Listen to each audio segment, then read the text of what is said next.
Doomed to Repeat is a Delta Green actual play podcast with violent themes and adult language. For a full list of trigger and content warnings, please check our show notes before each episode.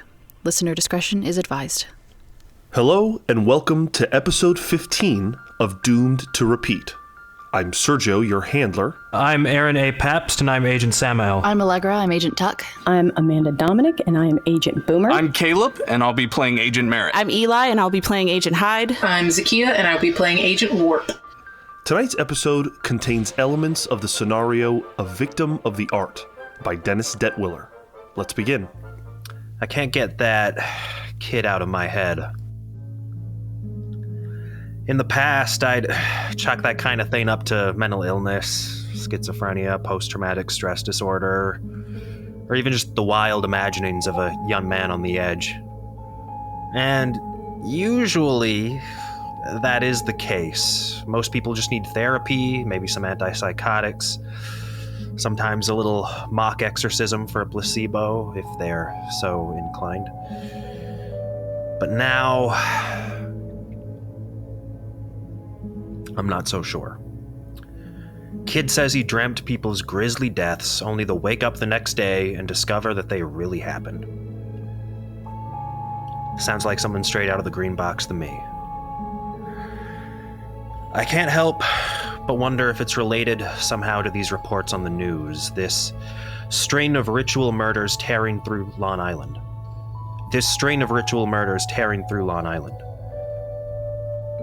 I hope I can convince the others to come along to check it out. It's too bad I can't tell them anything about the kid. I wish he had given me his name, but I guess it's probably nothing. But there are a lot of things pushing us towards Long Island. The murders, the party. Lord, I hope I make it. And now Hyde's sudden desire to visit her old friend at the National Guard base. We like to say that God's voice is subtle, but he seems to be screaming at me right now. Go to Long Island. I can almost hear it. So, here we are, sitting in this White Castle parking lot in the middle of Long Island, waiting for Tuck, Warp, and Merritt. I trust their trip was uneventful. At least they were far away from prying eyes. I wonder if that guy's still following me. Shit. I guess he knows where Ruth lives, huh? Well, now he'd better be a program babysitter for sure. Otherwise, everyone I know is in danger. And it'll be all my fault.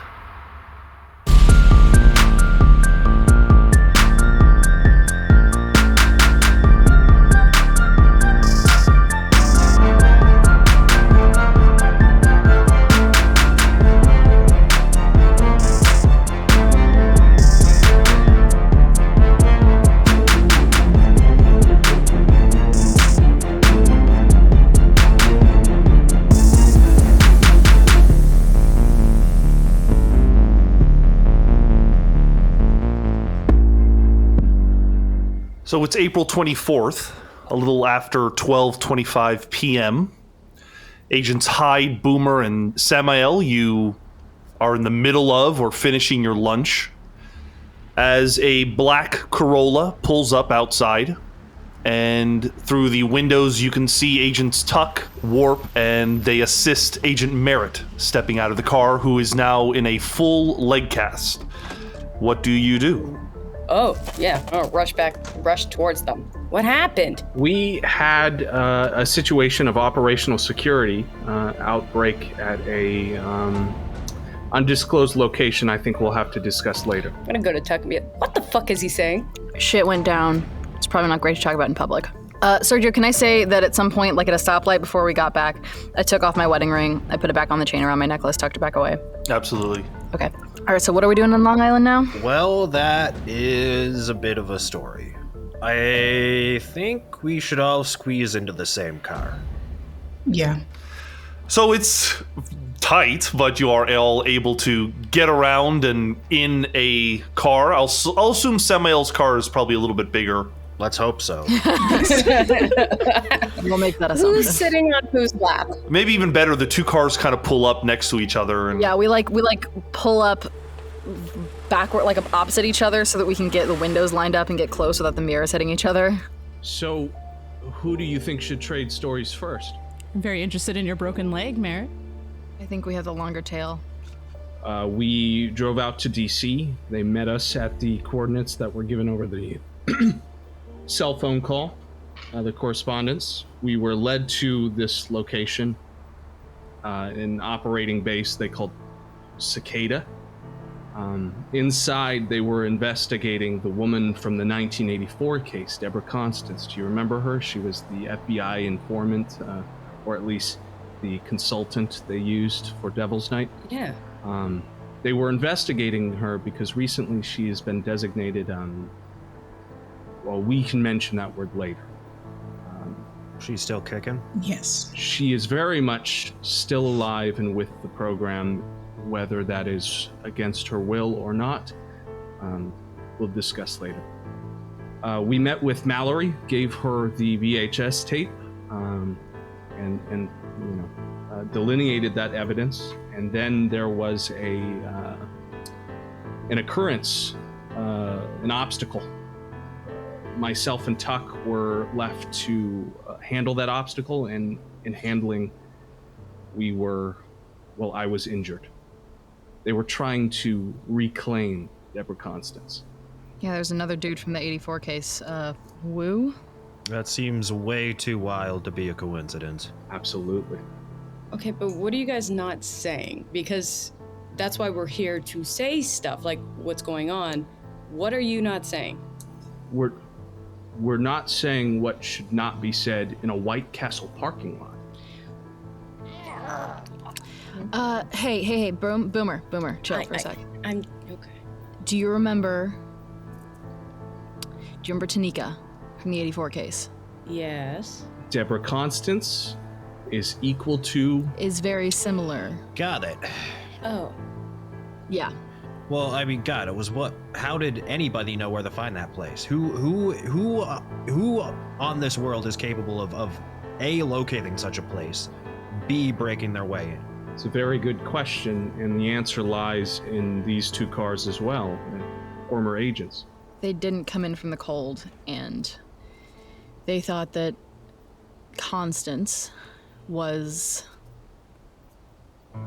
someone who needed to be freed, even though they previously worked for the same people holding her. So did Mallory. Mallory recognized one of them. She called her Tanya. Do we know that name?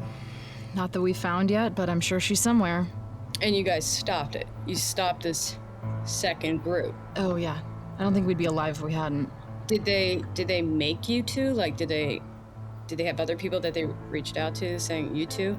They had two security guards. One was locked behind a secure location, a door we couldn't get through, and the other was less than inoperative, we'll say. But myself and Tuck were able to handle it with partial assistance from Mallory. I'm wholly Barely. surprised that she has ever been in the field itself. But it happened. And we took care of it. So there's technically a second rogue program. Maybe. An offshoot, a splinter group. Okay. What did you learn? Hide? Nothing really. What? Nothing really. What? You guys were doing research when we left. You guys read a whole fucking case file. Yeah. I was perusing a case file.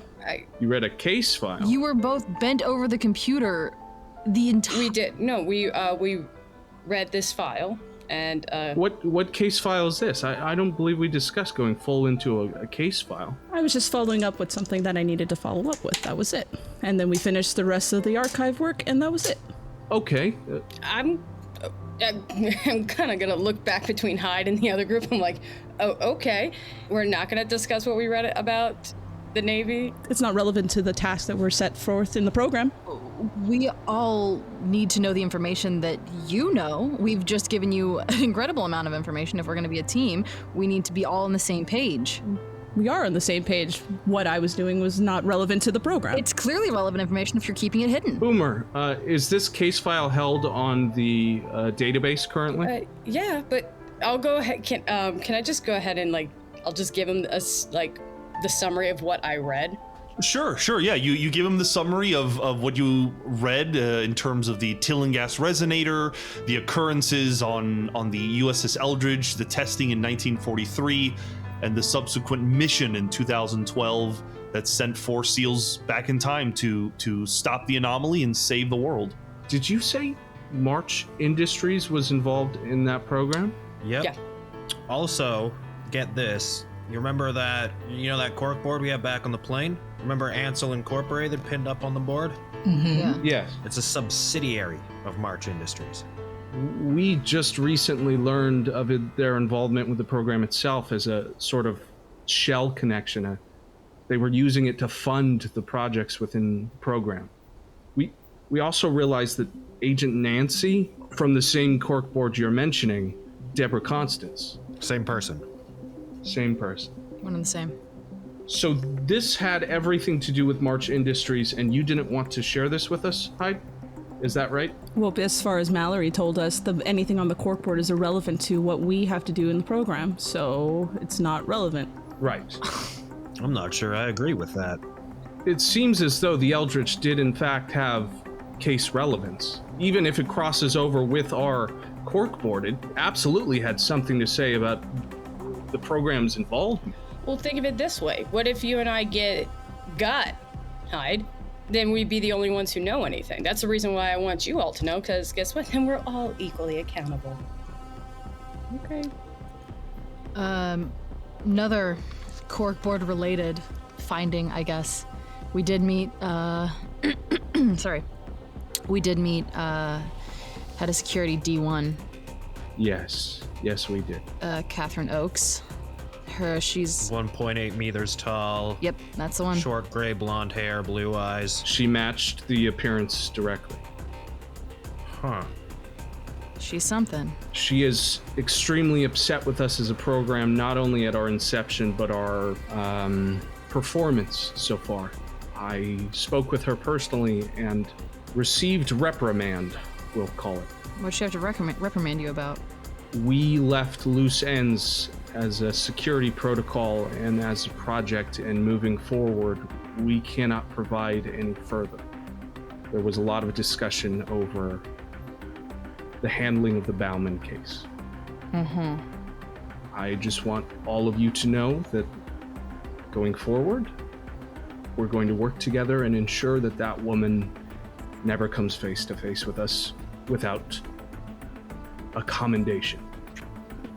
Why was Bauman so interested in her is my question.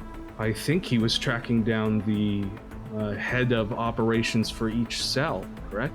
Seems like she's the program's attack dog, if I had to guess. And she's not happy with us, I'm guessing.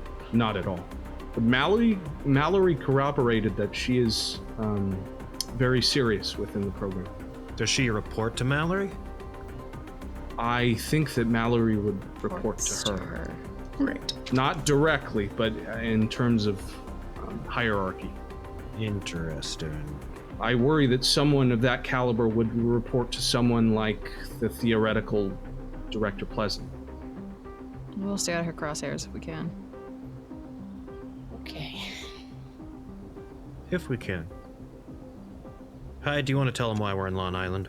Yeah. Yes, please. Well, the main reason why I wanted to come to Long Island was there has been some things on the news that have been pretty on par with what we should be knocking up the chain. Well, we'll get to that, but tell him about your thing. My thing? Your thing. Oh, that was the thing. That's the reason why I wanted to come to Long Island, was that stuff that we saw on the television. I don't think so. That's not what you told us. I don't know what you're talking about.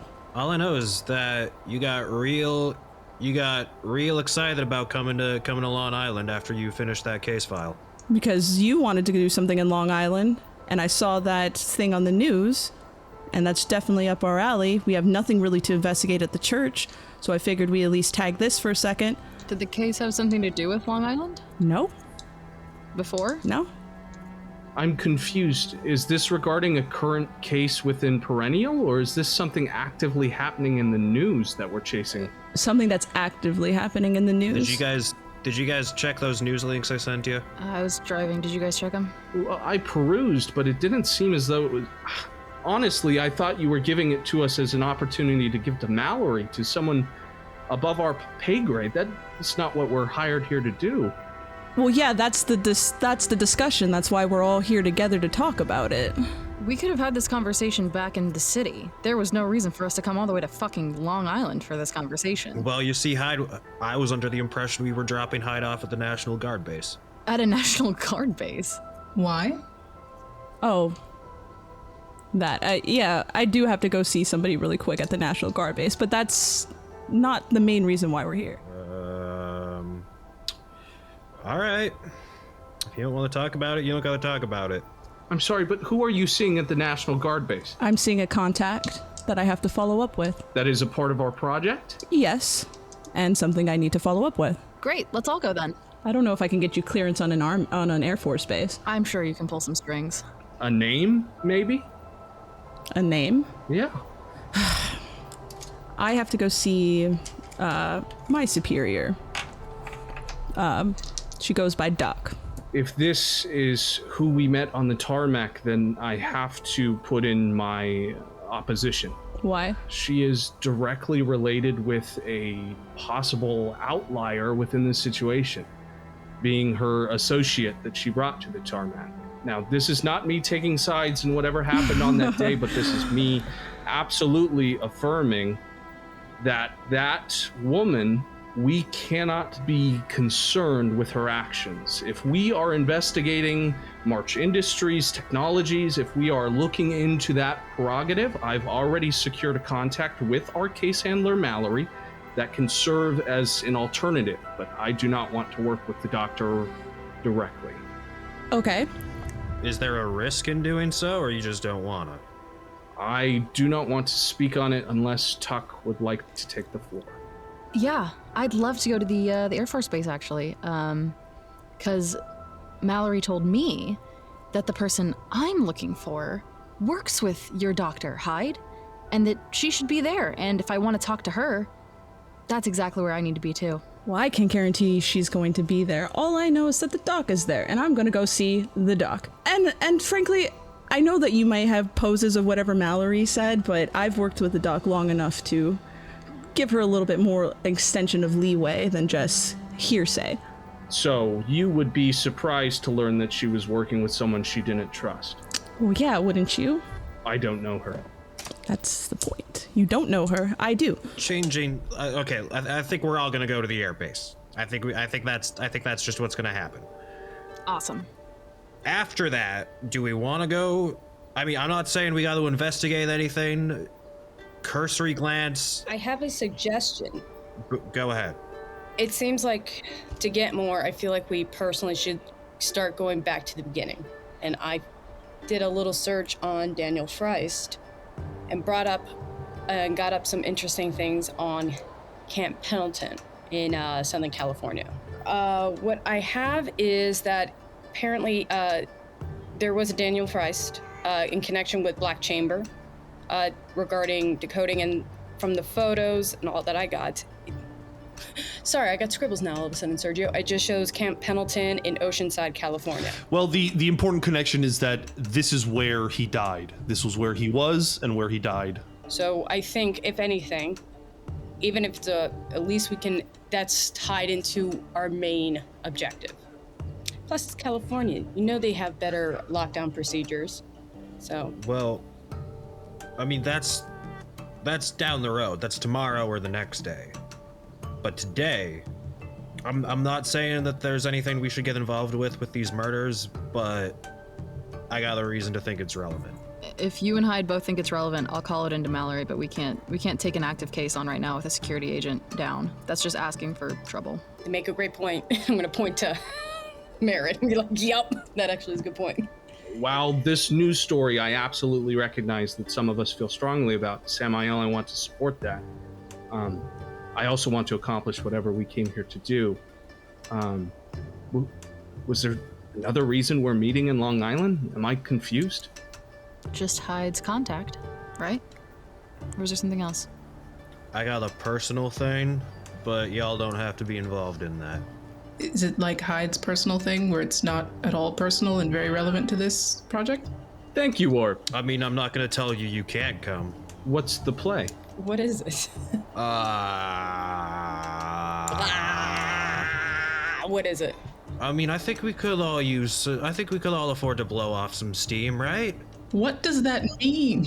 I would like more information rather than just trust me. I don't mean to speak to your character, but we've trusted you in the past without clear information. Usually ends up in us in a plane flying far, far away from where we were. It's a party. Don't you want to go to a party? No. Why not? I'm sorry, it's the middle of a pandemic. New York City is literally in hell. And you want to go to a fucking party? Are you crazy? I mean, yes, on both accounts. Oh my god. Oh my god. ¿Qué te pasa, padre? Why is this party important to you? I just want to go. The caucasity you are superating right now. I have to say, we've made a lot of strong arguments as to why we are in this White Castle parking lot currently. One of which is, I would like to go. The other is, I would like to go and tell no one. And the third is, I'd like to go to California. Hey, no. Mine is on theme of what we're doing. I'm sorry, Boomer. I needed a third option to drive home my point in that why are we here, folks? Because I wanted a damn White Castle burger and I was stressed and I stress eat. That's on me. Finally, we come to the truth. So, Samael, what a party is what? Loud music, maybe sodas? We can do that. Anywhere. Sure. That's exactly what it is. We could have a party in this White Castle parking lot, Samael. Wait, this doesn't have anything to do with Club Apocalypse, does it? It might, but not directly. I might know a guy that knows a guy. Well, that sounds, again, like it has nothing to do with Club Apocalypse. I'm retreating from this conversation. I think we've accomplished everything we have. Listen, it's probably not a big deal. I think that means it is a big deal. When you say stuff like that, that makes me think it is a big deal. What are you saying, Sam? I might be being, followed? What? Right now? Tuck's like looking around. Well, maybe right now. Yeah, yesterday, the fucking asshole, was in the middle of fucking Manhattan, and the guy was literally hiding behind a newspaper, checking me out. I say, hey buddy, what's up? He ignores me. I get in my car, drive off. He gets in his car, follows me around Manhattan for like an hour. He trailed you? Yeah, for an hour. Well, I mean, did he tell you to? And she'll turn to Boomer and Hyde. Yeah, he told me. But it was well after the fact. There was nothing more I could do about it. Wait, I thought you guys knew. Didn't you text them? Well, he texted us that to look out for us being followed. We didn't assume that there was any face-to-face interaction. I just assumed it was a program babysitter or something. I think it might be. With the conversation I had with Oaks, it would lead me to believe that there's a possibility all of us are being traced in some form or fashion. Well, we don't even know if it's actually the program now that there's a possibly rogue program or another rogue. Oh, fuck. I think we just need to operate under a healthy amount of suspicion. Listen, if you can trust your security team, we are going to look into the possible lead. There are people trailing us that are outside of Perennial. I understand that we've had our differences in the past, but you have to believe that we don't want anything to happen to you, Boomer. I certainly don't. Same. So if we can be vigilant and above all honest, then I assure you I will do everything I can, including breaking the other leg, to keep you safe. Dad, can I talk to you for a second? Yeah. Come on, we'll take a walk. It's just a 2-second walk. It's not bad. I just have to let some feelings out. You never actually got your burger, so. Oh, I'm not really hungry. I'm fine. I don't need it. No offense, they're disgusting. You're not missing. Oh, so now we really had no reason to come to Long Island. This is exceptional. He starts taking notes. That was a lie. Yeah, it was. All right, I'll pull Boomer off to the side. What's up? Okay. If anything goes south and I go missing, Okay. I left a little care package for protection for you in a location. In a location. What should I know what this location is? Go to the rafters. There's a backup package in case I go missing. That is for you. That has everything, including stuff that's not edited or altered and any other side stuff I added. Oh. Okay. Shit. I just have a feeling that things are not going to go well for me. So that's why.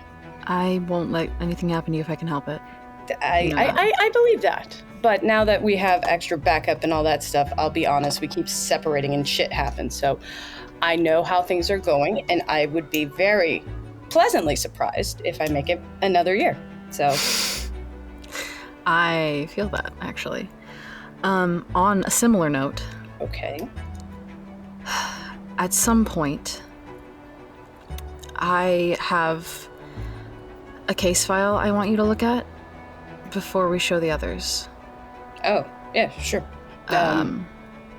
Just because I need confirmation that I'm actually making connections and not just seeing what I want to see. Whenever we actually separate for the night and all that, and you want to give it to me discreetly, that's when. Yeah. Thank you. Cool. Also, what the fuck is up with Hyde? She's being real weird. They haven't been the same after the case, but Did it just like... No, it was some intense shit. It's in there. I told you everything. Whatever. But There was weird shit. Like, there was a little bit of weird shit you told me, but I didn't think it was going to affect her that much. Jesus. like they know something. I don't know more than that. I just know that they reacted stronger to this case than the previous ones we read. Sure. And frankly, that's who I'm worried about the most with my safety. Well, we'll just keep bouncing the worry around to who's the most dangerous at the top of the day. Every day.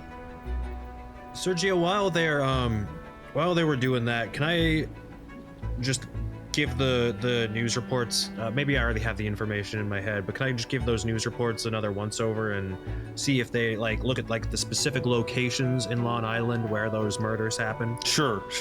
So there have been 2 murders so far. The first was Carl Moretti. So in February, he died. February 15th. Oh, so that was a while ago. Yeah, about 2 months ago. And he died in a place called Peconic Park. And then more recently, as in just yesterday, Vanessa Hatvan was found dead. And she was found outside of Glenridge High School. And she has been identified as the librarian of Glenridge High School. Damn, right outside her own school. What, did you see in a tree or something, Serge? Yeah, her body was found dangling from a tree, at least parts of her body. God damn, those poor kids. Samael, forgive me for asking while you're researching, but what is it you think is drawing you to this case as a potential happening of the unnatural? I mean, we've had killers in Long Island before. We just had the Craigslist ripper in 13. I might have gotten a tip from somebody. Oh, from an agent? No, I'm not saying it's reliable information, but I think I have a reason to suspect that there's something more to it. Okay. Well, I trust that you wouldn't bring it to us unless you thought so. Thanks. Honestly surprised to hear you say that. Can I text Doc on my phone and tell him that Perennial's coming with me and I won't be coming alone? Sure, you text her, and she says, just give my name at the gate, and they'll let the 2, however many cars in. Yeah, I think we're ready to roll. you guys jump into your cars. There's 6 of you total. Who's going in what cars? I'll drive one of them. I'll get into whichever car does not have Tuck, so we have some representation. I will actually hop in the car with Tuck. Okay, so Boomer, Tuck, and Warp. Yeah. Okay, so the three of you jump in, the other three jump in the other car. So you guys head into Long Island, and after about 30 minutes, you do eventually reach the Francis S. Gabreski Air National Guard Base. Anything of importance that needs to be said in the cars?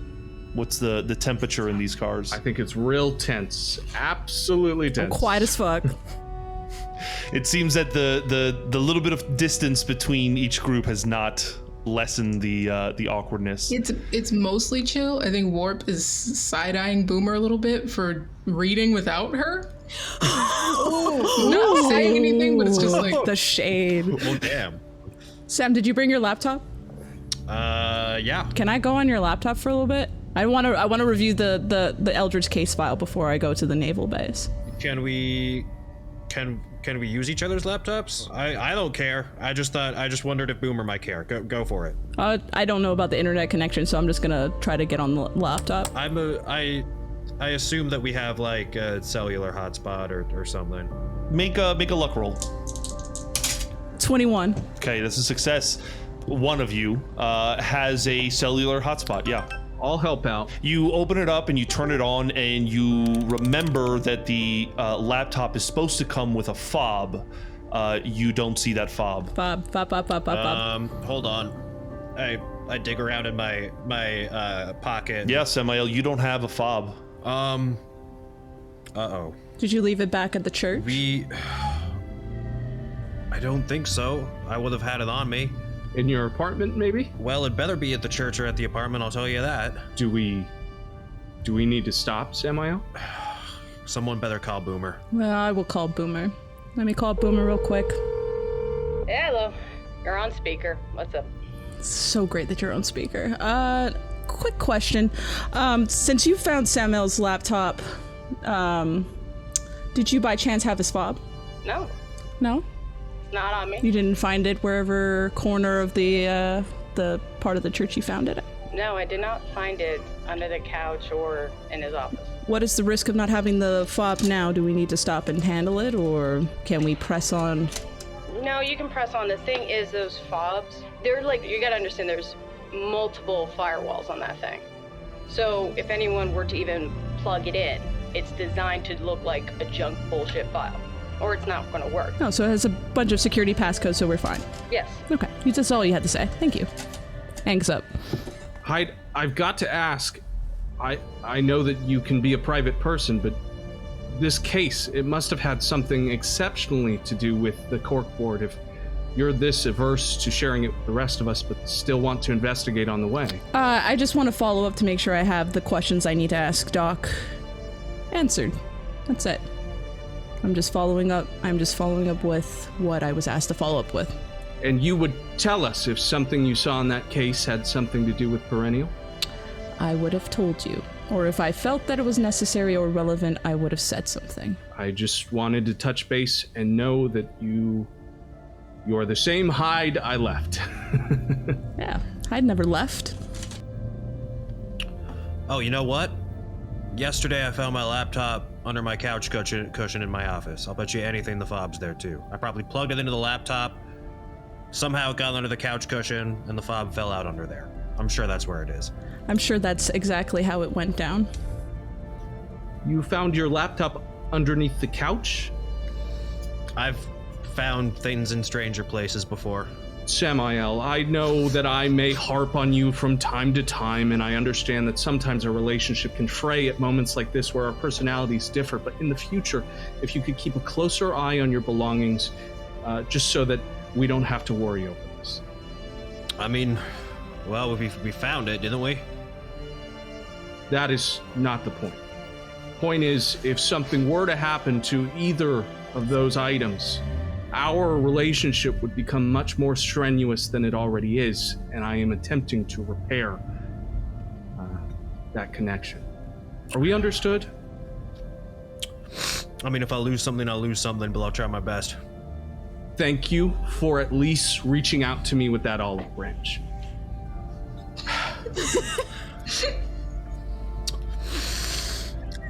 Got even more tense. Nothing. It's nothing. Oh, I call Mallory also. I call Mallory on the way. Agent Tuck, you call Mallory and... well, go ahead. What was your question to her? Oh, no, I was just going to call and tell her about the potential case that's happening right now and how we aren't equipped to handle it right now with a security agent down. You describe it. You describe what's happening, and she says, let me check in with some other sources to see if there is a connection. I'll get back to you. I did want you to know, Agent Tuck, that on the server are the files that you and Merritt and Warp requested. They are under a folder called _perennial. Thank you very much, Agent Mallory. How are you holding up? We're continuing. Their mission's still continuing.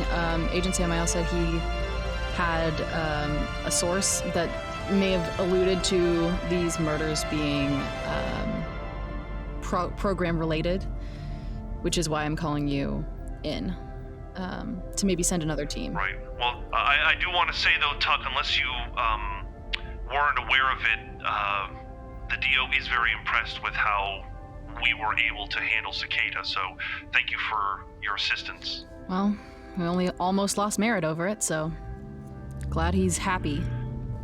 She doesn't say anything and says, all right, I'll speak to you soon. Thank you again for the files. You hang up, and you guys continue on your way. You finally reach this Air National Guard base. It looks like an airport, but just kind of like the previous airport in Michigan. There is a military presence there. You pull up. Hyde, you mention Dr. Kareth Thornbill, and they say that they've got you and 2 cars on the list, and they roll you through. They point in the direction of a hangar that is kind of separated from the rest of the area, kind of solo private hangar, and they instruct you to park there. As you pull in, you can just kind of get a sense of the base, and you all can see on one of the hangars there is the logo of the 106th Rescue Wing, which is a para-rescue unit that is based out of Long Island. And Hyde, it's obvious to you that, of course, Coral Nomad could land here, as there is already a para-rescue unit here. They would blend right in. You eventually come to this hangar bay, and you step out. And the only other thing that is of note is that right beside this empty hangar bay, or this secluded hangar bay, is a series of kind of circular white buildings. They almost seem fabricated, like plastic or something. And they have the March Technologies logo printed on them, right on the front. This kind of ugly, very plain, it's an image of an Earth and then March Technologies. Well, come along. And where are you going, Hyde? I'm looking for Doc's office, or if she's in the main hangar or something like that, where I typically would find her. Okay. Do you want to go to the hangar first, or do you want to go into the white buildings? Well, let's go in the hangar first. Okay. You step into the hangar, and there is the helicopter that you guys had seen on the tarmac that I believe was a Sikorsky. There does appear to be bathrooms and other rooms and stuff, but the main thing you notice is that there are plastic tables kind of set up. And sitting around these plastic tables, Hyde, you immediately recognize the members of Coral Nomad. Some of them are playing cards, some of them are having lunch. But if you go deep enough in and you make yourself known, they will notice you. And they kind of say, hey, is Hyde your call sign? Would they know you as Hyde? Yeah, they would know me as Hyde. Yeah, they'd call out to you in excitement. Some of them would stand and come over, and the rest of Perennial kind of just immediately notices that these helicopter and pararescue guys seem to know Hyde quite well. Are we allowed to reuse nicknames? What do you mean, are we allowed to use nicknames? That's Hyde's name. Relax. I like high five him. I'm trying to be kind of cordial, but short at the same time. A little nervous. Hey, you came just in time. We're starting another game. Come on, sit down. We could use a couple extra guys and gals. I mean, you can ask them if they want to deal in. I'll join you maybe in a bit, but I gotta talk to the doc first. Where can I find her? Oh, Doc's in the buildings. Just go to the other side. And he gestures to where those white buildings are. I'll like turn around. These are the guys. If any of you are interested in playing cards, feel free to stick around. And I'm just gonna keep moving. I'm not even gonna ask them to follow. Samael walks right up to the table, sits down, and says, "What are you playing for?" God. Oh no. Let's go. I'll watch him, and then I'll go with him at the table, and I'll be like, Okay. So Boomer and Samael walk up to one of the tables. They are certainly excited to have some folks. They want to make sure you have some cash on you. They want to know that you're not just bluffing. Samael immediately puts down $200. And they will absolutely deal you in. I will also take out my private personal wallet, and I will take out a stack, and I'll literally put in 200 as well. Wow. God. Let's go. The other four of you, I assume, are heading with Hyde to the March facility. Yes. Yeah. Okay. Never a question. We'll get back to Samael and Boomer in a moment. I feel real bad leaving two nerds alone. So fine, do I. I'm watching him. They're with the I can lads. stay It's with them if fine. That would be helpful. No, actually, that'd be worse. It's fine. It'll be fine. So you walk over, and like I said, these buildings seem pop-ups. They seem like they were put up. They could be broken down just as quickly and move somewhere else. You walk in, and there is a kind of waiting room where someone asks you why you're here. You mention Dr. Thornbill. They say they'll go get her. And they eventually say, actually, you know what? If you want to go right down, first door on the left. You begin walking in. You enter the first door on the left. Before we walk in, I'm gonna turn to all three of them, and I'm just gonna look with a small smile on my face to try to be polite as possible, and I'm just gonna say, please keep your emotions in check. Thank you. And then I'm gonna open the door. So before Tuck can give you any attitude, you open the door. No, Tuck is biting her lip bloody, trying not to just yell. You walk into a kind of foyer, a larger area. There's some couches and chairs and stuff. This feels exactly like a triage kind of research facility, something that could be, you know, you see it in movies where there's like plastic sheets hanging, separating rooms and such. There's really not a lot of building. It's all just very kind of plasticky and fabricated and easy to kind of go around in. But you immediately see in this room Dr. Thornbill, whose back at the moment is to you, and there is a LCD television, and she's on the phone, on her cell phone, and she's watching the news and the case that has been going on in Long Island regarding these murders. And she says, yeah, I'm watching now. Okay. I will try to organize a team. All right, I'll let you know. And she hangs up. Was that Mallory? Notices you. I don't know who. Oh, your case handler, you mean? Yeah. Yeah. No, that was my higher up. Are you aware of the situation that's unfolding? We've called it in to be checked through. I've been speaking to some folks too. We have some folks on the inside of the Long Island Police Department, and they're giving us some information that leads us to believe this could be a potential investigation. So, Hyde, she would call you by your CDC badge, which I believe was Jamie Wilson. Yeah. So she says, Jamie, could I talk to you in private for a second? Yeah, that would be great. Do you guys mind if I talk privately with the doc? I turned around. Absolutely, Hyde. Whatever you need. You can just stay right here. I'm just gonna step out with Hyde. I'll follow. There's no one else in this room with us? There is no one else in this room, but you can see past this room into other rooms, and there appear to be other people, most of them in white coats, white lab coats and such, walking around. So, you know, you would be in a room by yourself, but you can still see other people kind of walking around and such. Okay. Mostly asking because I want to ear hustle without being seen. Serge, as Hyde is leaving with the doc, if that's what's happening, is there any way I could do a human intelligence check on both of them?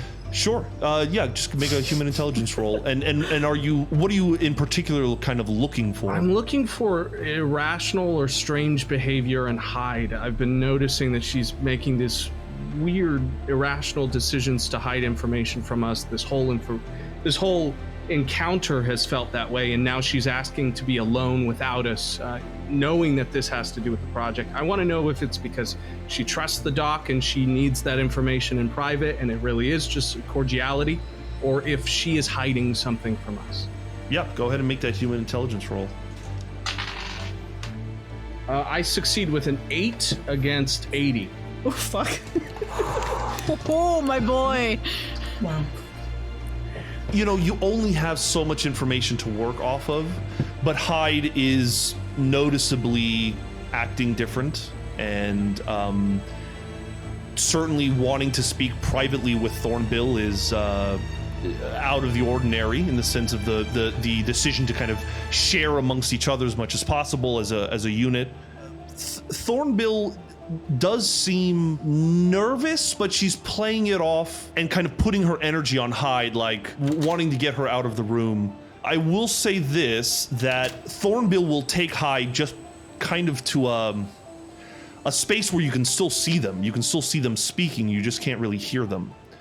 This facility, again, is like mostly plastic sheets and dividers, so there's a lot of visibility. But nonetheless, Thornbill takes you, Agent Hyde, to everything is visible in this facility, but nonetheless it is secluded. There's nobody coming around you. And she says, so I assume you read the book, right? Yes, I read the book. But you said something about a file. The program had a case file on the Eldritch. Oh my God, so they do have a file on it. Okay, all right. Okay. Is that why you asked me about this? So that I would look... I didn't ask you to find out about the server. I didn't even know it existed. But what does the story of the Eldritch have to do with why you put me on this team? What? Okay, all right, so look. You said this was the answer. Well, I was hoping to tell you the story after you read the book, but apparently you read a lot more than that. Look, let me explain. About a month ago, my head of research, you probably know him as Dr. Taffam, asked me, he said that they were putting together a unit, that his, he deals with the program, and he said that they were putting together a team and that they needed a pilot. And I thought of you because I thought it would be nice to have somebody on the inside of something that I'm not normally a part of. You wanted me to keep tabs for you. Well, for both of us. Or for March Industries. I have seen a lot of things here, okay? And that project that you read, Project Tell, that was my baby. I was part of that. And when I started asking too many questions, they pulled me off of it. And eventually, they put me on Coral Nomad. I just want to understand the other half of this, okay? Since 2002, I've realized that there's another half to this, and I'd just like to know more. I'd like to know who's in charge, what's going on, because look, Dr. Taffam is not going to be in charge forever, and I'm the most logical next person, so I want to, I just want to have the upper hand in knowing what I need to do to put myself in the right position. And I thought, maybe if I could do that, then I could put you in a good position. Like, imagine if you were the director of security. You wouldn't want to keep Oaks around? I've dealt with her in the past. She was actually with Marge for a long time. Anything I should be concerned about? Oh, you should definitely be concerned about her, yes. She's a very dangerous woman. So look, I don't know everything. But before March, there was something called the Majestic 12 Steering Committee, okay? These were... It all starts with Roswell, okay? They found something there. And they just started this organization within the government, a conspiracy, to study and research this alien technology. And it's just kind of been going on since. And then eventually in 2002, there was this coup, I guess, by the people you apparently work for. And I think they won. But we're now working together. I'm not exactly sure. Again, this is why I wanted you on the inside. I figured, I mean, hell, if you have access to a super secret server, there's probably lots of useful stuff on there. Yes, the servers is... Yeah, the server. So this is all just the getting higher up on the ladder situation, and I mean, I've been working for you for like, what, 4 years now, Doc? And at no point do any of the other nomads know that that we're not running missions necessarily for the program, or we're bringing stuff to you guys, and we're participating in other projects like Project Tell. Like, you experimented on people. And that's the thing that's really bothering me out of investigating all of this, man. Like, where do we fit in all of this? Like, why us? Why the nomads? Why me? It's just really irritating, Doc. I'm getting really irritated over it. All of this, like, lying and, like, hiding stuff, and it's just stupid. You understand? I mean, I'm not hiding anything from you. I'm trying to be open about this. I'm sorry. Okay, maybe my tactic of having you read this book was probably a little off, right? I just wanted to be a little mysterious and interesting. I wanted to excite you, but I realized that was probably the bad tactic. But look, you don't think I don't think about those SEALs once in a while? I mean, yeah, I was part of a program that sent them to die, but it also saved the world. But those SEALs, they asked me who was in charge, and I couldn't really answer it. I genuinely didn't know. Look, Hyde, there is no surviving this. There is only moving up within the program to be safe. Within March, I've been trying to become the director of research for a long time, but Tapham just won't go away. He's just insists on creating another miracle or something like that. I don't know. He's been kind of distant lately, but the point is that this is insurance. This is insurance for my life, and this can be insurance for your life. Imagine being in a position where you're not on the field anymore, where you're calling the shots instead. I know that that's not your initial interest, but that's what makes you perfect for the job, is that you're not in it for the power. You're in it to just do the job and get out, and that's what I want too.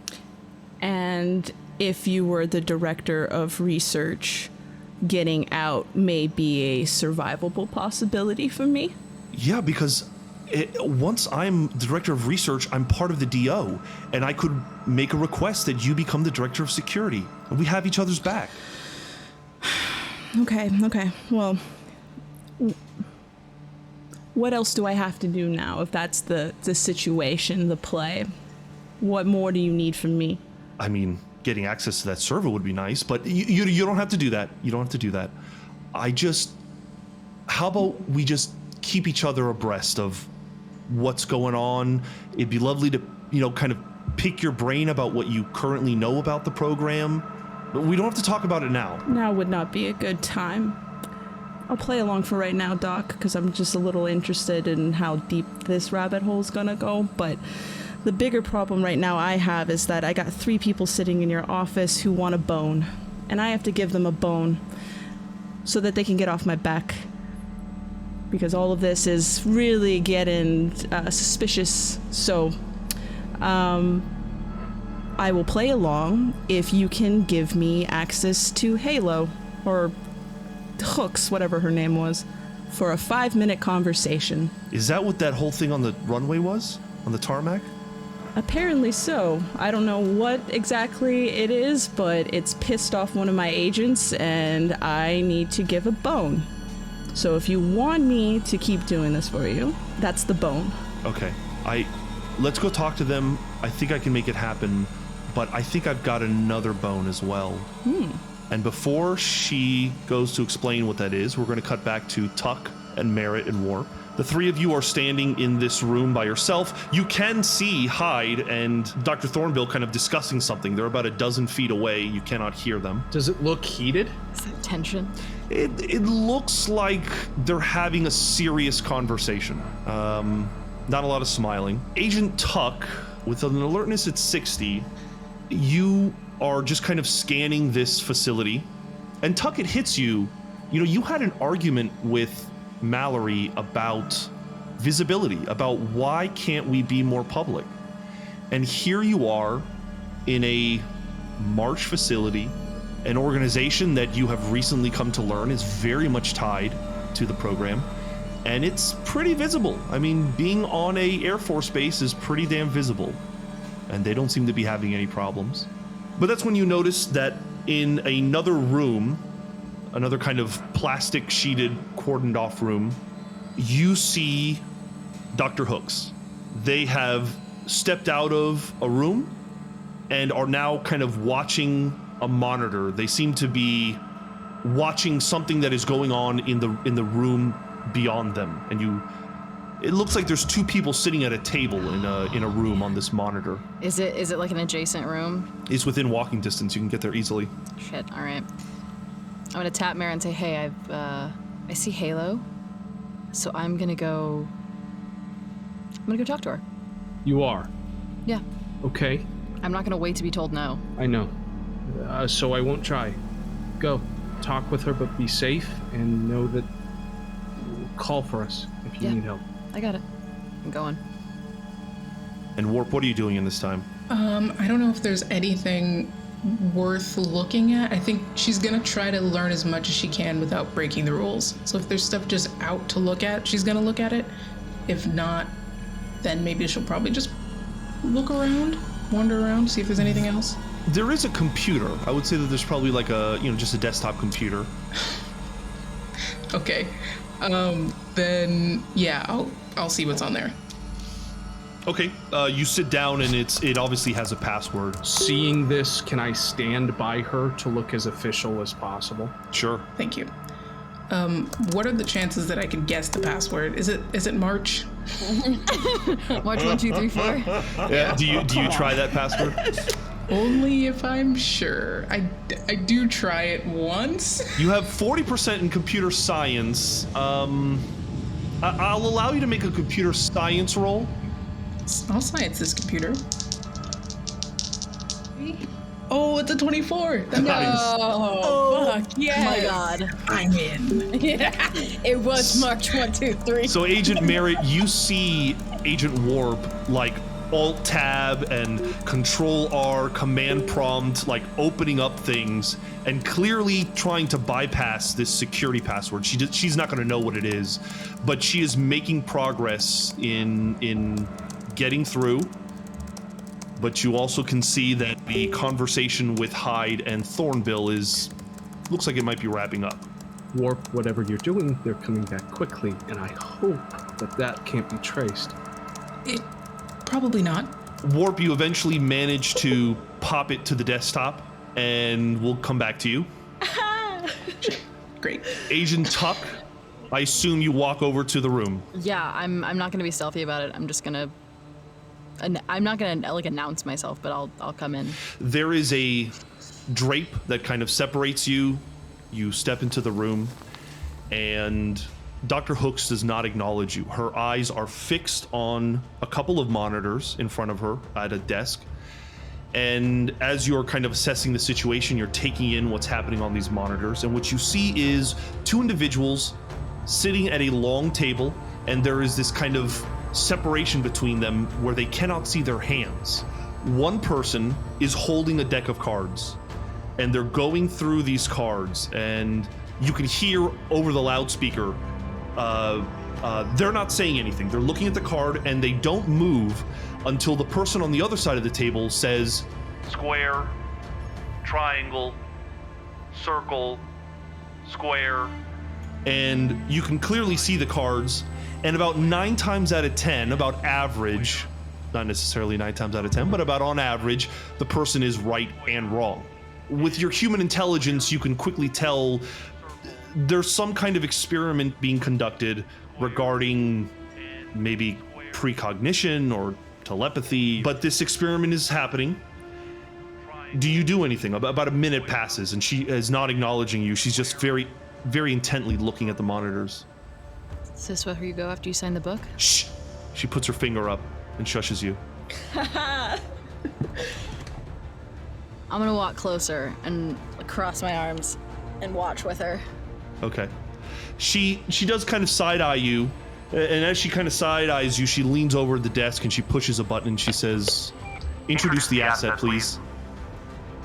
And an assistant walks through a door that leads into this room with the two individuals, and they are carrying a small box, and they come over to the person who has been guessing. They open the box, and you can tell that the crystal is inside.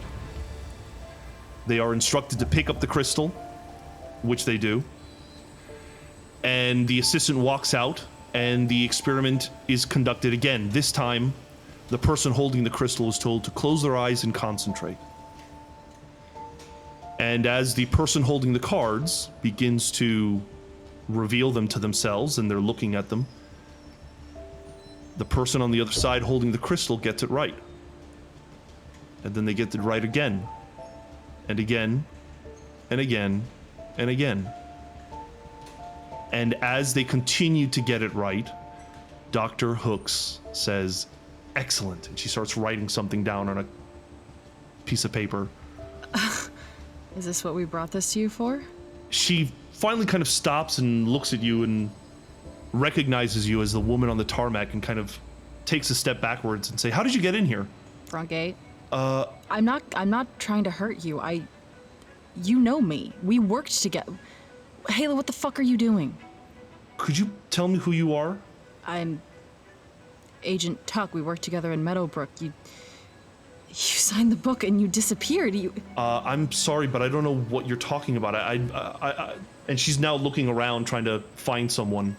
No, hold on.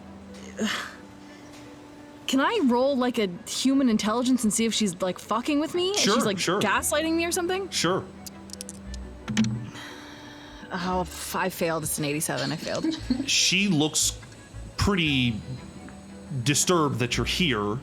From her response, you think it might be because you were very aggressively approaching her and Dr. Thornbill on the tarmac.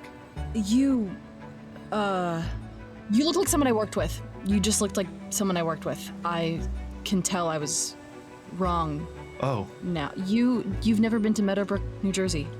I'm sorry, no, Did you know a police chief named Michael Buffington? Maybe we should ask my... Does an address on Spooner Avenue mean anything to you? I think we need to get my supervisor. Dr. Thornbill? She starts walking out of the room. Oh, fuck, I follow her. Hyde and Dr. Thornbill are making their way, and she is already kind of walking out of the room. Merritt, you can see that for now, outside of the room that you are in, all four of these folks are meeting. And Warp, you seem to have a little bit of time, so you have a desktop in front of you. Seems like there is a hard drive and whatnot. What are you looking for? Okay. I'm looking for anything that's like clearly like a PDF, a research file, like anything that looks like it's hosting a lot of information. I feel like I would have like a USB or something on me. Well, you do have your fob from your laptop. Okay, can I store things on that? Yeah, I would say you could probably store some stuff on there. Okay, then I'm going to take what I can and store it on there. Just off the desktop. I'm not going to go looking into stuff. Wow. There is nothing on the desktop. You would have to go into the hard drive. Oh, well then, into the thick of it. Into the thick of it. Okay. You open it up. You start looking. There is definitely files. I think you can make a signal intelligence roll to see if you can make heads or tails of any of this. Okay, intelligence. Let's go intelligence.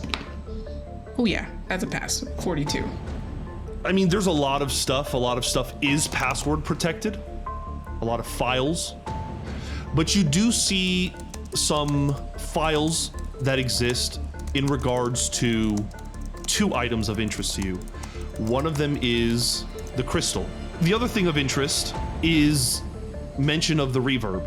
The drug has been broken down and analyzed, and its chemical components have been listed. Okay, I'll take both of those.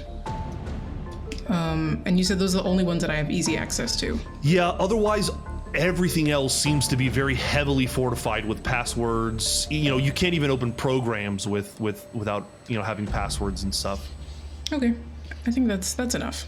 Meanwhile, outside, Dr. Hooks has approached Dr. Thornbill and said, do you recognize this woman? She was on the tarmac and she's saying that she knows me, but I don't know her and I feel threatened right now. She's gesturing to you, Tuck. Dr. Thornbill says, Thornbill turns to you, Hyde, and says, nice, thank you. Okay, Agent Tuck, is it? Yes. Okay, can we kind of leave Dr. Hooks to go back to her work? It's very important, and you can discuss any issues with me. Sure. I'll turn to Dr. Hooks and I'll say, I'm really sorry for making you uncomfortable. You looked like someone I knew, and I wanted answers, and I'm very sorry. She just, kind of awkwardly looks at Thornbill and nods and returns to her room. The three of you are led back by Thornbill into that room where Merritt and Warp are in. Warp, you have an open desktop. Are you just going to sit there? What are you doing?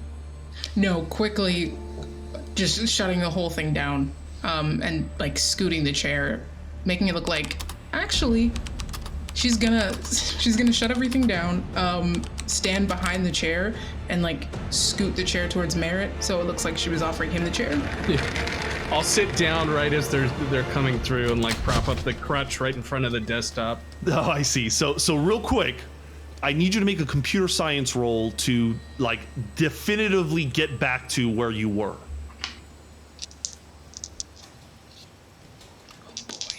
Oh boy. God bless. Okay. 37 out of 40. Damn. Yeah. You alt tab, command tab your way back to where you found it, and sure enough, you offer Merritt the seat, and he sits just as the three are walking in. Okay, well, I'd love to formally meet everyone. Hi, my name is Dr. Thornbill. Hi, I'm Agent Tuck. Merritt, Warp. Hi. And okay, Merritt, yeah, nice to meet you. So, Tuck, could you be a little bit more specific about what is going on right now with Dr. Hooks? I worked a case with Agent Hooks in 2017 in Meadowbrook, New Jersey, and at the conclusion of that case, Agent Halo signed a book and disappeared in front of my eyes. And now she's here working for you. That's not coincidence. That's not nothing. Certainly doesn't sound like coincidence. She doesn't seem to have any memory of you, though. No, not me, not Meadowbrook, not the name Halo. Nothing. I know that March had been trying to scout her even before that date that you just gave me. We interviewed her, nothing really happened, and then she contacted us back, said that she was interested. Well, a little bit after, about a month after that date you've just given me. She was an amazing anthropologist and scientist, and we thought it would be great to have her on, and she's been doing a great job since. If we asked how amicable would March Technologies be to relinquishing any information you have on Dr. Hooks and her previous employment with your company? She's an employee of mine. I'm not going to relinquish anything without either proof that there's something wrong or a warrant. I'm not saying there's anything wrong. She was gone. I admit that it's a very strange story, but Agent Tuck, what you're suggesting is quite dangerous. This woman you're suggesting could potentially be some kind of plant or something. I certainly don't want that, but I can't do anything unless you can prove to me that there's something beyond just an occurrence, a coincidence that she looks like someone you knew. Okay. I understand. My frustration is not with you, Dr. Thornbill. It is with the situation, and I apologize for coming across that my frustration is towards you. This is just a lot more unanswered questions. That's all. Well, I will certainly try to monitor this. To be fair, I don't know what happens to people after they sign the book. So any information I could give you about what to look out for would be entirely useless. I mean, the book was mentioned in that case file as well. Yes. Thank you for bringing me to this attention. I'll do some digging, and if I do find something alarming, perhaps I can bring it up to you as a gesture of good faith between us. And she's kind of looking at Hyde like, this is what I'm talking about. Yeah. I give Doc a side eye, but I've been like staring at Tuck this entire time. Do I believe the doctor? You can make a human intelligence roll, but specify for me what it is you're trying to believe. Do I believe that she has no knowledge of any of this? Okay. That is a 20. That is a success. You do get the sense that she is quite confused, but her language does change to an agreeable one of, okay, if this is real, I'm willing to look into it more, but you're asking someone to take a lot of faith on very little evidence other than anecdotal. So she does seem amenable, and she doesn't seem like she's resisting or really hiding anything from you regarding this. Sure. Is the entire team together? You brought the other ones? Yeah, they're out with the boys. Well, this is the bone I thought maybe we could throw each other. I'm gonna level with you all. The insider inside the Long Island Police Department said that they found a gray polymer, a liquid gray polymer at both murder scenes. I'm already starting to suspect, especially if we're getting calls about this, that this is something we're going to look into. But I don't want whoever I send to end up like those bodies. So I was thinking this morning, that crystal, we've experimented with it. It enhances cognition of the user. We have a theory that hypergeometry would be easier used with it. Additionally, we still have doses of the drug. I think you refer to it as reverb. According to those case files, that drug has the ability to allow the user to see things. I know this is a crazy idea, but that's what we here at March do, is bring the crazy to reality. I want to see if you guys would give me permission to dose Agent Samael, to let him have the crystal, and to see if he can figure out the killer. It would save me men, it would save lives. We could bring this all to a close much quicker, I believe. Absolutely not. Absolutely not. What do you mean? You can't make that decision for him, Merritt. This isn't our mission directive, Hyde. You've been so about mission directive lately. This isn't mission directive. You want to dose the people that we're in charge of with drugs that we have not experimented with fully enough to understand, just told to you by the person you swore is your confidant. And you want me to give that to a fellow agent and expect that to go well? A fellow agent who has experience with the drug. We've read the case file. We have a better understanding. We've done our research regarding how to properly use this drug. He's used that drug once. That's not that much experience. It is ridiculous that you would insinuate this as a proper plan. And who are you, not even of our program, to say that in front of us? I figured that you would be supportive of it, considering that it could save people's lives. Think of the applications. There's a monster attached to it as well. Did you not read that part of the case file? If we're looking for one monster, we're going to find another one, certainly. She kind of starts to straighten up a little bit, almost like you're testing her patience, and she says, I'd like to speak to Agent Samael himself and let him decide. Who do you have doing the casework behind this information? Myself and Dr. Hooks. Right. I don't think we have to concern Samael with this, but he has a right to know, and he can tell you no himself. You know he's not going to tell her no. Well, we can have a discussion with it about it as a team, but I agree, Tuck. This can't be done. Yeah. Cutting back to Samael and Boomer. Samael, make I think maybe an intelligence? Yeah, can I try to count the cards? Interesting. Yeah, just make an intelligence times 5 roll. Let's see how you do. Pass. 44. You are able to count the cards, and you are able to get a handle on how everyone's doing, what the hands are. That's right. We'll say you're up $200, much to the chagrin of the rest of the pilots. It's all fun and games until you start losing. Actually, yeah, I've been playing too. Oh yeah, okay. So then why don't you just to see how you're doing in the cards? May I roll a mathematics check? Are you also trying to read the cards? Yeah, why not? Count the cards? Yeah. Wow, so you both at the same time without saying it decide to cheat. Terrible. Go ahead and make a mathematics roll. It's technically not cheating. It's technically just being smart. Oh, is that we're gonna call it? That's Samael's whole philosophy right there. Oh, I passed. No, my mathematics is like an 80, so yeah. Oh, I passed. 50-52. All right, I rolled a critical failure, so the team has not noticed, but they are quite pissed that they are all collectively losing money to these newcomers. And it's around that time that Tuck, Warp, Hyde, and Dr. Thornbill and Agent Merritt come into the hangar. Question. During this time, even though is there a way that we could have just been like casually, I really wanted to ask them just like any stories on Hyde in particular. Sure. Smart. No. Smart. Yes. Research. What are you asking them? I'm not gonna ask so into it. I'd be like, oh man, we just came out of this crazy situation and like, pilot crazy, like it was so funny. We had this tight airway and she fixed it out. Did you guys but she obviously made fun of us and embarrassed us because I got scared of heights. Do you have any fun, what else has Hyde done? I want to shoot the shit. You got any embarrassing drunk stories? What do you got? No worry, I'm not gonna narc. I just want some. Yeah. Make a persuasion roll. Hopefully this is before they started using. So narky. Oh, it's not gonna. Oh, my persuade is like shit. Yeah, no, I don't pass. I have a 79 on persuade.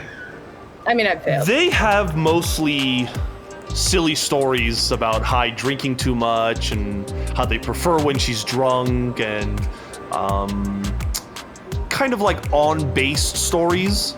You get the impression, though, that these guys don't necessarily deal with the same thing that you do. That maybe they pick up things, but they're not the ones handling it. You get the impression that they're a little out of the loop. Hyde is a special case. Dr. Thornbill is a special case in terms of knowing what it is you do. These guys are just pararescue units and helicopter pilots. They seem to be unaware of the bigger picture here. Did I get at least one embarrassing, really particular fact during her drunk nights? I'll message you something later in a second. Yeah, let me think about it. Okay. Whatever that is, I now know. The problem is, Boomer, that when you see the new group coming back into the room, the tension is immediately obvious. There's something about them that they all seem very kind of tight-lipped about. But Dr. Thornbill comes by, the men, "Hey, Doc, how you doing, Doc?" And she's just kind of turns to Samael and says, "Agent Samael, could I speak to you?" Oh, me? Interesting. Sure. Nice playing with you boys, and I'll just kind of rake in my winnings and walk. I'll follow the doctor. Agent Boomer, do you mind coming with us as well? Yeah, sure. Boys, it has been a lot of fun. I'm gonna take my winnings, pocket that out, and I'll leave $20 in there and be like, have here just to start the next pot. They are quite sour-faced, but Oh, I know, that's kind of why I did it. Yeah. One of them is even like, "I'm done, I'm out of here, I'm gonna go take a shit." Something like that. You are all led to a kind of private meeting room. There's a long table in the middle, and you kind of all get around. And Dr. Thornbill fills you in on the situation. She believes, using the assets that you recovered in Michigan, a murderer and a potential series of murders can be thwarted if Samael participates in an experiment. That's a bad idea. That's a bad idea, right? That's a bad idea. Thank you. Why? We have a facility where we can monitor him. We can. That Hold up. is Hold a up. bad Stop. idea. Stop. Boomer, shut up for a second. You shut up. No, motherfucker, no. Don't tell me to shut up. Oh my. I'll do it. Samael, can we at least have a discussion as a group as to what our direction should be? What's there to discuss? We're here. They got it all set up. This is what we do. I'll do it. No, darling. We research. That's what we do. There are some incidentals, Samael. I'm just asking for you to at least give us the opportunity to sway you the other way. I will be waiting outside, and Dr. Thornbill takes a step outside the room. You know my day job is to help people, right? I absolutely do. You understand I can't say no, right? Wait, you're Catholic. Isn't that meaning, like, you can't commit suicide? Because that is exactly what you are doing, by the way. You know, it's funny. I don't see that anywhere in the Bible. Hijo de la puta, what? Samael, listen. You told me that you knew someone that had a vested interest in this case, correct? I did. Because I trusted you that we could handle this together. I'm asking you to trust me in this moment in telling you that if you accept this, this is no longer us in control. This is no longer us deciding what lives and what dies, what happens. I'm just asking you, Samael, to hear me when I say that we are much more powerful with what we know than what we do not, and I do not want to see you do this. Well, it seems to me that they have everything pretty well under wraps. The last time it was not a controlled environment. This is a controlled environment, so you'll forgive me if I don't see the problem. I'm accepting the danger personally. No one else is going to be harmed by it. And potentially, we'll stop a killer. I'll stop a killer. That sounds like a good deal to me. There's another danger, though. What's that? We've already told Mallory about this case. And if I call her back hours later and say, hey, never mind, just kidding, we're taking care of it, after I already told her that it's not safe for us to take this case, people like Catherine Oakes are gonna know. Oh, we're not taking the case. Not directly. We are directly taking the case. This is... I'm just giving it a sit. This is why they brought me in. They brought me in to do stuff like this. We would be operating with an organization that is not a part of our program. They work with the program. You said we know for a fact it's a subsidiary of the program. And Mallory informed us that it has nothing to do with what we're here to do. We don't work for March Technologies. I'm not saying it's a part of the perennial mission. I'm saying while we're here, if I can stop some more people from getting killed, I'm gonna do that. Okay, well, and you guys can do what you gotta do. You can go about the rest of your day, but if I have the opportunity to stay here for a couple hours and help somebody out, that's what I'm gonna do. You are our responsibility. That's what we are supposed to do as security agents, is keep you safe. Well, the actual directive is us to maintain the information. Safety is not a priority. Also, Samael, this is setting a precedent that they can just ask us to take or mess with whatever weird stuff that we find to solve whatever mysteries they want. Reverb is not as bad as this program can get, but think about the weird things that we have yet to find, or the weird things we just don't know about yet. If they find it relevant to any mission, by saying yes to this, there is a precedent that they can use it and have their agents use it, or even associates. Like Merritt said, we don't work for them. Just not for us, but for future researchers. You're putting them at risk. It's not fun being bait. But this is the point of March Industries. Mallory had us turn over these items to the doc, which means that Mallory is fully aware that this stuff is being correlated with March Industries. But we are not March Industries. This is not Mission Directive. You were so on about Mission Directive earlier. Yeah, but this is also circumstantial. I don't know. Let me backtrack. So the stuff that happened in Cicadia, you're just going to say that you jumping in was against Mission Directive, but you did it anyways. So what the fuck? It was absolutely a part of Mission Directive. Warp was in danger. We were held in Cicada. If we had died in Cicada, I could not be here to tell Samael that I need him to say no. I think if anyone is going against Mission Directive, it is you, Hyde. You who will blatantly allow your prerogative, your subject, the person you are supposed to protect, to walk in blindly to something we cannot control. It's in a controlled environment, as far as I'm being told. This is a controlled environment. The doc told us all in that room that they do not understand what it does yet. They are going to send somebody anyways. Let it be someone else. So other people's lives don't matter, just Samael's. We don't even understand how it helps yet. There's no evidence that this can actually solve the crime, that Samael could find it this way. What if they've shown us that it works? They can't, because he's the only one. And that's the point. I'm the only one that can do this. Now I've made my decision. You guys need to make yours. You either let me do it, or you drag me out of here kicking and screaming. What's it gonna be? I would just like to state for the record, this has been an ongoing thing where you've put your needs and wants of potential saviorhood in front of the actual dangers of this group.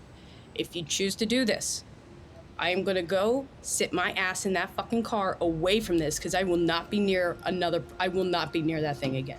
And you do not come back to this car until that thing is whatever, you cannot come back attached, possessed, somewhat possessed. I don't know how this works. I've seen some weird shit. I'm serious. Tuck, Merritt, Hyde, whatever. He does not come back unless he is actually Samael. Near what thing? What do you think is going to happen to me? What do you think? Like, no, I'm sorry. How can you not? You're taking this so cavalier. This is why I don't trust you to make this decision. I don't give a shit if I die. Oh, I know that, because you would rather because I know you're suicidal. Everyone figured that out within the first 5 minutes, buddy. You're suicidal. I get it. So you're looking for a way to kill yourself by not actually doing it.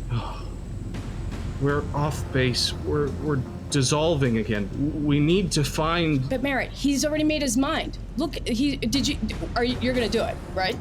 He's already said. Hyde, are you going to allow him? I can't stop Samael even if I wanted to. Well, no, that's not true, but...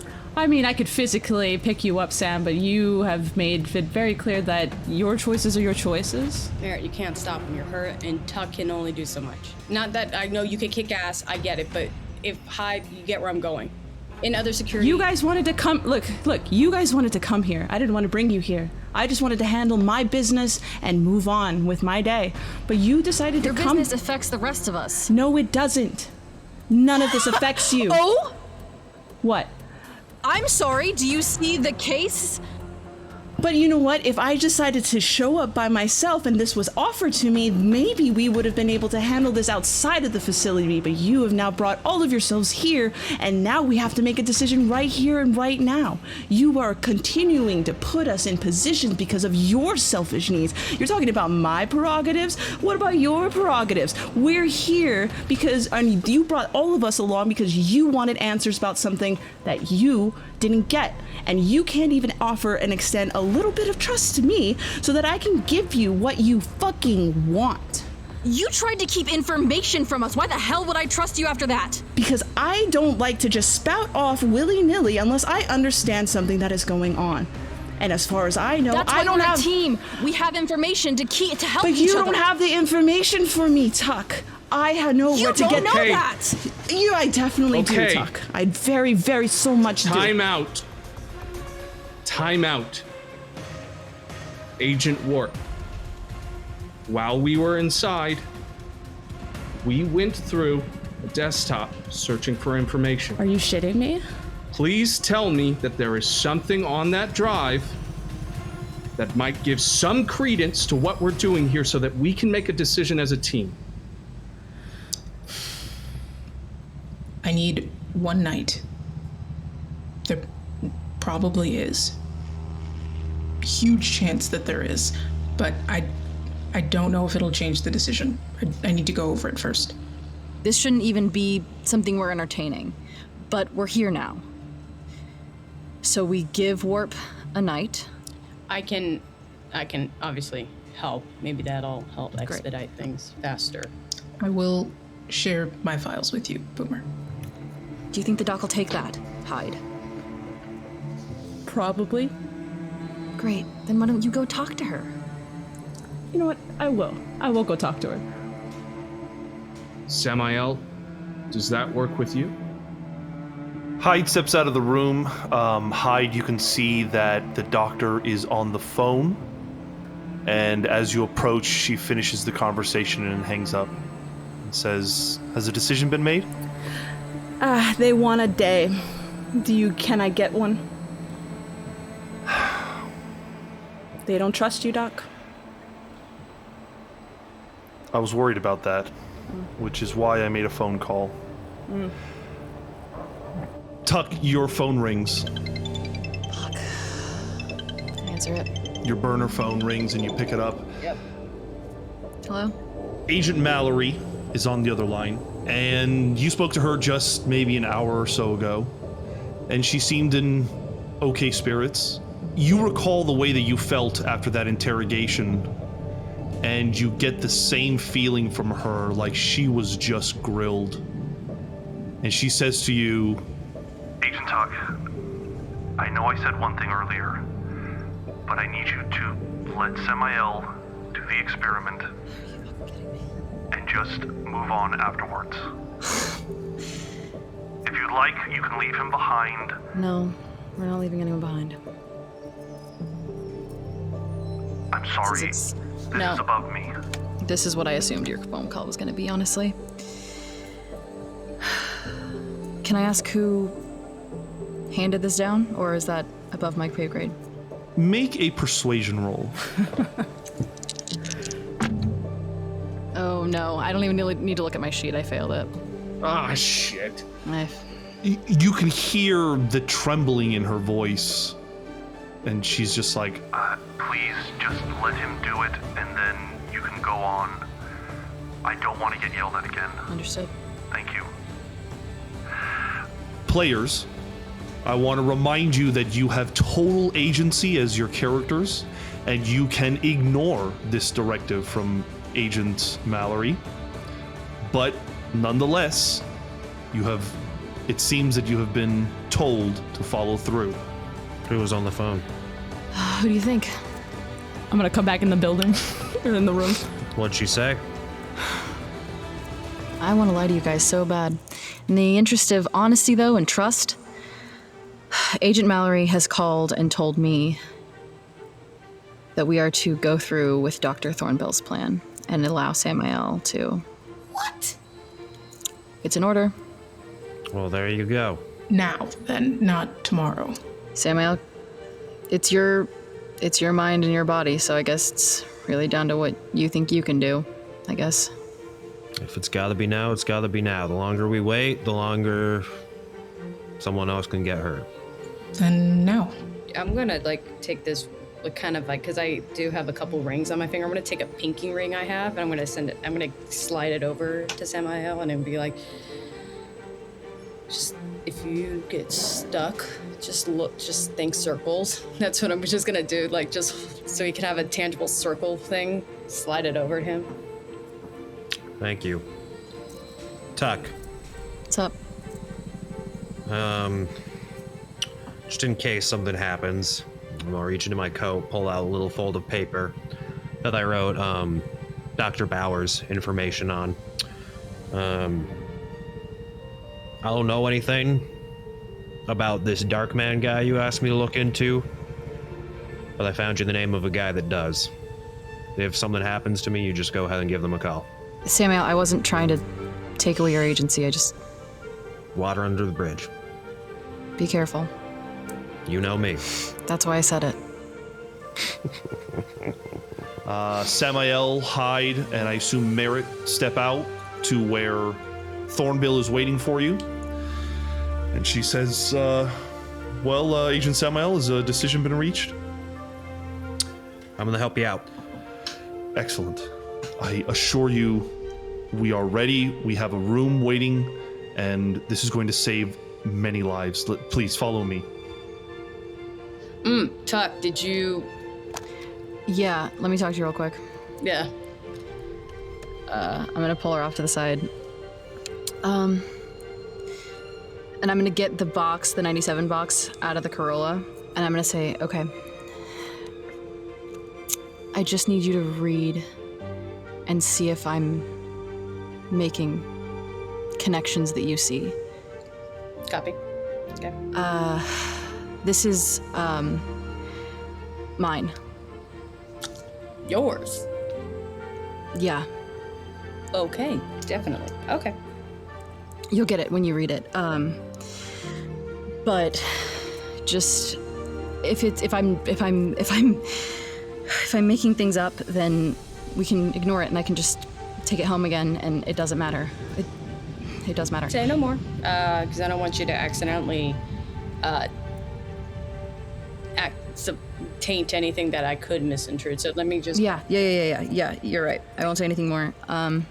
Also, if anything happens to me, you know my wife. Just... And I know what to do. Yep. Boomer, I will share with you the files that Tuck gives you. Okay. I assume you guys can maybe stay in that room while you start looking these over. Samael, Hyde, and Merritt. She leads the three of you back to the facility. It's now about 3:30-ish. You go in and you are led into a kind of larger space that is circular. It's this kind of round room. And in the middle of this room is a smaller, closed-off room, again, circular in nature, that is padded and has a comfortable-looking chair inside of it. Dr. Thornbill goes over once again the plan, which is that they are going to dose you with reverb, a single pill, and they are going to ask you to hold the crystal. The idea is that as you are beginning to feel the effects of the drug, you are to meditate on cylindrical things or nothing at all. And the hope is that you will be able to break through. Once you have done that, you are to concentrate as best as you can on the murders occurring on Long Island and to set your intention to try to find the assailant or the next victim or anything that you can interpret from your visions. Understood.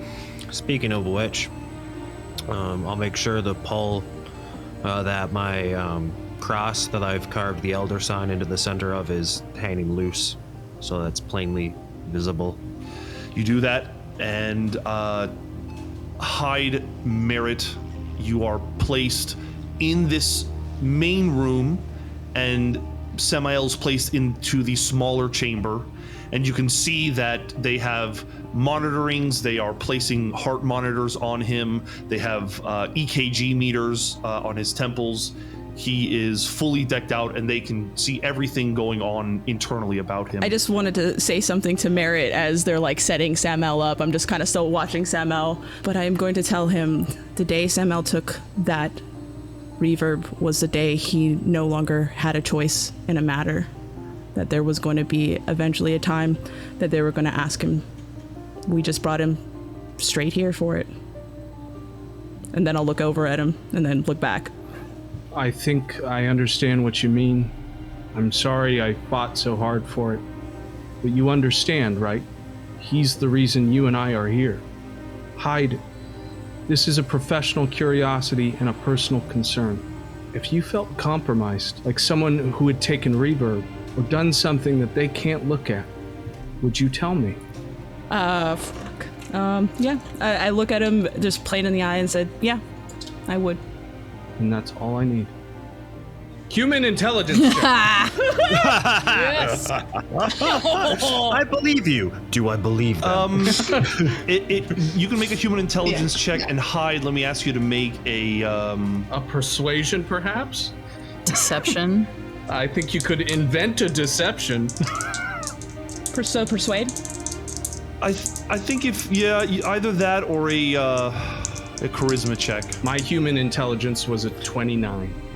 This is all bad either way. Charisma, persuasion. Nope, I failed. With a 56 out of 20. Agent Merritt, you can't put your finger on it, but there is something that Hyde is hiding from you. Let's just focus on making sure he comes out of this one. Eventually, they bring two small white Dixie cups. One of them has a familiar off-white pill, and the other one has a little bit of water. You know, I gotta say, I'm not sad about having to do this again. It was very interesting. The person dosing you smiles at the response. In fact, it's Dr. Hooks, actually, so she finds you amusing. And she kind of looks at you and says, I hope you make it out. Well, practice makes perfect. Just try to concentrate and do what the doctor said, and you should be okay. I have full confidence. She places her hand on your hand and touches you. And then, how are you taking the reverb? Quickly. Are you using the water, or are you just kind of swallowing it? Oh, are you kidding me? Samael doesn't need water to take a pill. He washes it down with whiskey. Gotcha. God damn. They give it to you. You pop it in your mouth. Another assistant walks in. They have a little brown wooden box. They open it, and the crystal is inside. And they say, "Please, if you wouldn't mind taking it." Just grab it. As soon as you touch it, that familiar feeling of suddenly feeling a little more awake, a little more cool, a little more enjoying the situation. The two assistants walk out and they close the door into this chamber. There is a monitor that can show Samael's face, and you are watching him. Samael, what are you doing in the first few minutes? As amused as I am right now, I'm trying to just take deep breaths. It's a pill, so I'm assuming it's going to take about 20 or 30 minutes to hit proper. So I'm just trying to keep myself as calm as possible and thinking about circles and domes. Specifically, I think the image that's the most familiar to me is going to be the vaulted ceiling of St. Patrick's Cathedral, in which I've spent quite a bit of time. So I would like to, as much as I can, put myself physically in that space, and I will just calmly wait for the effects to wash over me. As you're holding this crystal, I'd like mechanically for you to understand that your power score is going to increase by 5. So I believe your power score is 12, am I correct? Yes, it is. Okay, it is going to become 17. What? Holy Which, shit! He has the which means you are going to have an 85 in your power score, okay? I have the power. Awesome.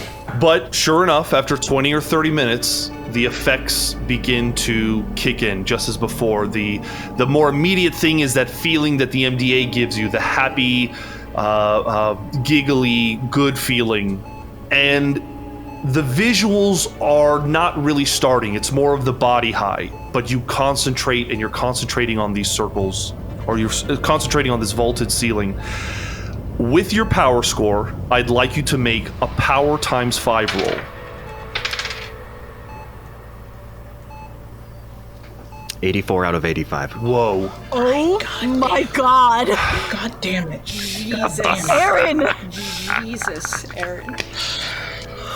I will now roll for the Preda. Oh. Game! I knew it.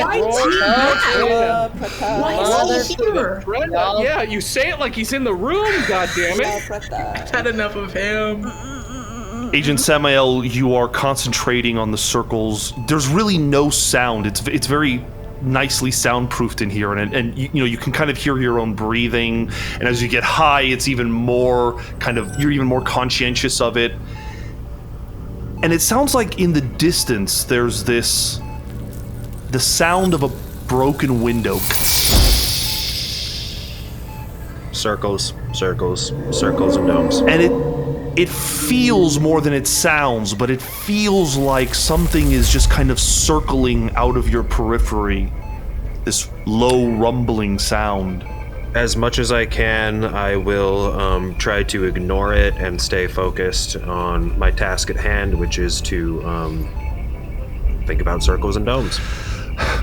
The Predator rolled a 75, which is lower than your, 84? Mm-hmm. So you are able to concentrate on this ceiling, and what happens is that the sound eventually is almost overtaken by the vision. You see the cathedral ceiling and it becomes like this impossibly complex shape where, you can look and there's hundreds and hundreds of fractals, and it's just becoming so powerful. And you realize that this image of a dome is now like a ward over you, protecting you. And your high power score has protected you from outside forces. And it's at this time that the visions start to kick in. It's difficult because just as before, things that you're not even thinking of begin racing to the front of your third eye, being able to see visions of the past, of an ancient past. What are you doing as these visions begin to hit you? I'm going to start trying to replay the news reports in my mind.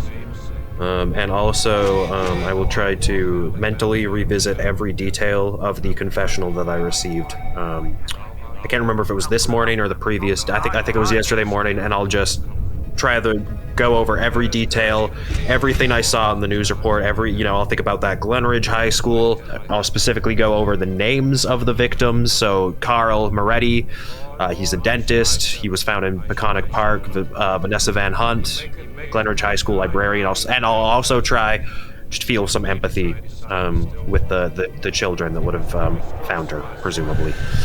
You begin to think on these things, and your mind is kind of going back and forth between kind of random visions. Then you bring yourself back with your concentration to what you're trying to pay attention to, and you're not seeing the murders, you're seeing the aftermath, you're seeing the police tape, you're seeing the body and how gruesome it has been left of these two victims. And suddenly you flash to a place. It's nighttime, and you see a big building. It's like a mansion that is lit up from outside, and your incorporeal self just kind of floats into this building, and you can see that there is this party going on. Men and women, beer, drinking, music. The smell of sex and hormones is in the air. Scantily clad women, some of them nude, dancing and coaxing these men for money. You float through the home and eventually come out to this backyard with a beautiful, lavish pool.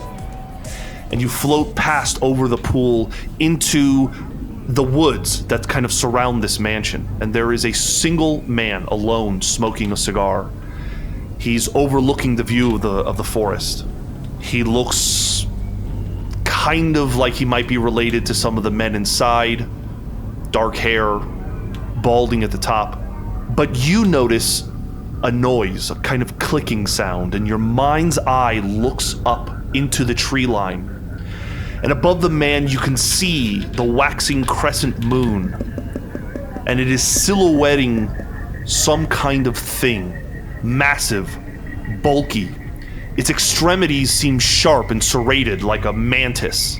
It has one wing, and then two wings, and then a third wing, kind of unfolding. And it's making this clicking sound. And just as the man kind of notices and hears and looks up, this thing leaps at him and crushes him instantly. Just literally, like, his body just gets crumpled by the weight of this massive creature. It swoops him up, and with these three wings, flies back up into the tree line. And at this point, your vision is getting clouded and it's difficult to see, but you can hear the crunching of the bones, the splitting of the flesh, and you can see the spine and the skull being peeled out from the back of this man's body like a pistachio with no effort whatsoever. And this long, black, unnatural tongue comes out of this creature and begins kind of sucking up the spinal and skull fluid that it can find. I'd like you to make a power roll for me. Just straight power times 5. Power times 5 with your plus 5 to it. So you're at 85. 1. Wow. Ooh. This is all a lot to take in, and I will say that Merritt and Hyde and Warp, you can see Samael seems to be struggling with something. He's tossing his head back and forth. The heart rate seems to be elevated. He is reacting to something. None of the scientists, including Thornbill and Hooks, are freaking out, but they are certainly monitoring and paying attention to what's happening. Agent Samael, you suddenly begin to see flashes of other things that are not in this place, but somehow feel connected. You see a boy tossing and turning in bed, a teenager, Not a particularly attractive boy, but he lacks the acne which plagues most teens. His stature seems small, awkward. He doesn't look like a jock. He sleeps shirtless, and you notice as he tosses and turns, almost in reacting to every time this man's body is torn apart again, he kind of jerks and reacts to it.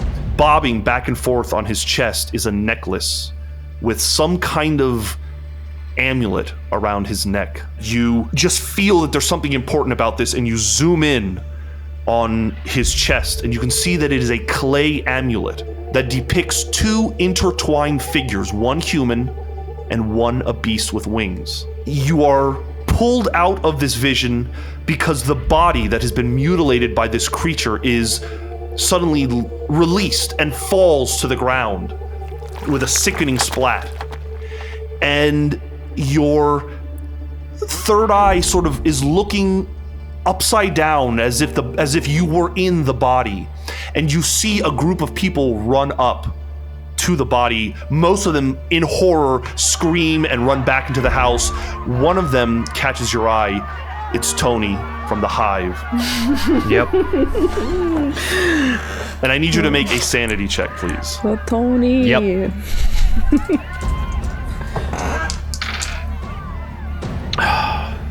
4. Ooh. That's a success. Rolling like crazy. You are going to only lose 1 sanity. But explain to me what this experience looks like and how you come out of it. I think Samael thinks that that's the party that he's invited to tonight. And I would imagine you probably awaken knowing that you need to tell someone about this, right? And when I wake up, I'm screaming, I was right about everything. I was right about everything. They begin speaking to you through a speaker. They do not immediately release you. And they try to ask you as lucid, as best as you can to describe what you're seeing. And do you describe everything you're seeing to them? Yes. And I tell them specifically that I think I have the address of where it's going to happen tonight. And that I am personally connected to one of the witnesses. I take as many notes as possible as he's retelling. And I make sure to specifically describe the boy and the amulet with as much detail as I can. Do you tell them that you may have spoken to this boy via confessional? I cannot tell them that, so I don't. Eventually, Thornbill comes over to you, Hyde and Merritt and Warp, and she says, I would consider this success. We're going to give him something to break him out of it. And she names a chemical that is often used to kind of break, the effects of LSD or whatever. But we're done with the experiment. As soon as he goes back to normal and we think that he's safe, you're welcome to just go. You're gonna deploy another team, or do you need us to handle it? As you stated, you guys have other directives that I don't want to get in the middle of. I just needed him for this. I can put out another team. Especially now that we know where we can go. We've got the address. We'll just shut that party down tonight and scope the area out. In fact, we'll probably put an APB on this gentleman in particular. An APB on the boy? No, that we do need to figure out, as Samael has insinuated there's some kind of connection between a medallion he has or something. I'm talking about the man that's going to be attacked. We want to know why he's going to be attacked and how we can possibly stop it in the future. I understand. Thank you for complying. Don't thank us. Thank Mallory. Samael, they eventually come into the chamber and they give you another pill that when you take it, after about 10-15 minutes, the effect very quickly begins to fizzle away, and you are no longer seeing things, you are no longer feeling things, and after about 10-15 minutes, you're kind of back to reality. Who's in the room with me? Is Hooks or? Yeah, I think everyone is in here except Boomer and Tuck. I'll either grab Thornbill or Hooks by the arm and say, listen, you don't make anyone do that ever that's not willing to die. You understand me? Never. You put a soldier in this chair next time. Do you understand me? I understand you, and I appreciate your commitment to helping. I think you've done a lot of good here. No problem. Happy to help. Let's get back to Tuck and Boomer. So Boomer, you've had some time to read through everything that Tuck has given you, does anything stand out? Do you want to say anything to Tuck? I know it says in the file that you didn't really remember from that night. Is there anything in particular you can tell me? I really don't remember much of anything. Dude with the weird arm hair and The necklace, right? You said he had.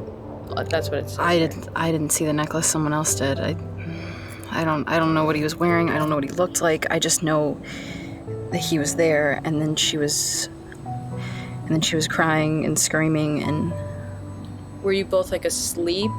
I don't know. I don't remember anything. We went to bed, and then we just were awake, and he had both of us, and she was. And then I was somewhere else. I was bleeding, and you were somewhere. That part isn't the most important part. It's the guy. I know. That's why I'm trying to. The reason why is what I'll do in the meantime, while uploading, I can go ahead and start examining other files that were uploaded, see if anything's connected on that. Yeah. No. He's shown up 3 times. 3 times. Meadowbrook, 84. Unless I'm making connections where there aren't any, which I could be. No, that's okay. Yeah. No, that is very. Fuck. Yeah. I don't know if it's the same. I don't know if it's connected, which is why I took it to you before I took it to the rest of them, because Lord knows I've been an emotional reactor lately, and I'm. In Halo.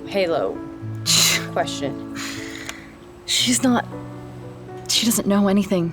Not me, not Meadowbrook, not the book, not Buffington, not any of the things we did, nothing. Did they say how she ended up here? Or is it just like... They were scouting her before we were in Meadowbrook, and then after she called, she was brilliant, you know that, and... Yeah, I know. That's what I'm trying to, like... Did they pull her out? Is that why? That's where, like... They don't know anything. They just said she called. No, they know something. They're just not telling you. Yeah. That's it, really. If you think there's a connection there, we'll take it to the group at some point. If you don't, we'll forget we had this conversation, and No. I think you're on the right path. I can't. It makes sense. It makes too much sense, and it scares the shit out of me thinking about. Yeah. Too many things are lining up. Okay. Mm-hmm. If I see anything in the files, I will. What I can do is I can again make other untraceable copies and try to at least. I don't want to keep it from them. We already have too much distrust going in the group, so yeah, because think of it this way: if it's connected, then we better know what it is exactly. Yeah. So as soon as we can talk to them about it, I guess I don't want to keep it a secret. I only brought it to you because I wanted to make sure I wasn't. You're not crazy. No. Yeah. Okay. Thanks. Do you think they're done in there? Samael, make a quick sanity test for me, please. Another one. Just a little quick one. Yes, little on the road. Just a little one. Mofo. Yeah. We're about to get in the car, so sanity check before we leave. Mm-hmm. Yes, please. Okay, so I roll a 30 and a 0, which is 30 or 40. Just 30. Okay. That's a success, right, Sam? Yes. Okay. Sam, at the end of the test, the drug wears off, and a assistant comes up to you and says, "Could I please have the crystal?" And you put your hand out, and sure enough, this time you are able to drop it into the box. You guys know that that thing has magnetic properties, if you understand what I mean, right? We are very aware of it, and your experimentation with it has helped us greatly in understanding it. Glad to hear it. You're talking to Dr. Hooks at the moment, and she says, well, Agent Samael, I hope to see you around. Do you live in the city? I live in Manhattan. Oh, I'm not far from there. Maybe one day we can have some coffee or something together. Anytime. I'd like that. Good luck. I'll see you around. Why? You all step out. Is there anything left you need to speak to Thornbill about, Hyde, or any of the others? Yeah, let me say goodbye to Doc really quick. Make sure I'm on the same page. Look, I owe you a big time for doing this. I appreciate it. I just want you to know you have someone on this side, and hopefully I have someone on that side, right? Yeah. You threw a bone, I'll throw a bone. If you find anything that puts into perspective who's in charge right now, that would be extremely valuable information. Okay. I have one more question for you. Sure. Since the Nomads run for March Industries, I assume you have files on every pilot. What's in my file? We have some reports about your experiences in Afghanistan. Is that what you're referring to? Yeah. Who has access to that outside of you? I mean, hell, if this secret server is as special as you kind of describe it, it might be on there too. Yeah, that's what I'm starting to think. That's fine. That's all I wanted to know. Thank you, Doc. I'll let you know where we're heading. She smiles and kind of gestures goodbye, and you all exit the facility. It's now about, let's say, maybe 5 o'clock, and the Perennial team is reconvened in this this meeting room where Boomer and Tuck are waiting for you guys. Samael seems pretty, lucid, if not extremely tired and a little worn out. Did everything go okay, Samael? Yeah, honestly. No problems. Got a little... I'm not gonna lie to you, it was a little hairy, but And you're keeping your mind on round objects, on domes, on circles? well, yeah. My understanding is that now that there's no danger. We've heard that before. I just, at least for tonight, for my sake. Sure. Well, if we're done here, is everyone okay if we can we just get out of New York and just go back to what we're supposed to be doing? Like California, or I get back on track? I think we gotta go to Wyoming. Wyoming? Why Wyoming? We can talk about this. Tell you what, let's go back to my place and we'll talk about it there. Sure. You jump in the cars and you make the drive back into Manhattan. You go inside to the familiar apartment of Samael's, poorly furnished, very messy, and you are free to talk. You know those Sky Devil things? Okay. The book? I saw one. So I think I saw one. let's not do that then. Well, Why would we not follow? I mean, come on. I mean, this thing keeps popping up. I mean, That is not. The issue is that Samael has a point. What he's saying is inherently connected with 1984, which is inherently connected with Nyarlathotep, the Lord of Thought, and everything we saw in that case, meaning that whatever this is happening in New York also has to do with whatever is happening in Wyoming. And while we cannot investigate this active investigation, we can see to Wyoming. But you're forgetting the key thing that actually connects every little bit to this. Goes back to the source, a la Daniel Freist.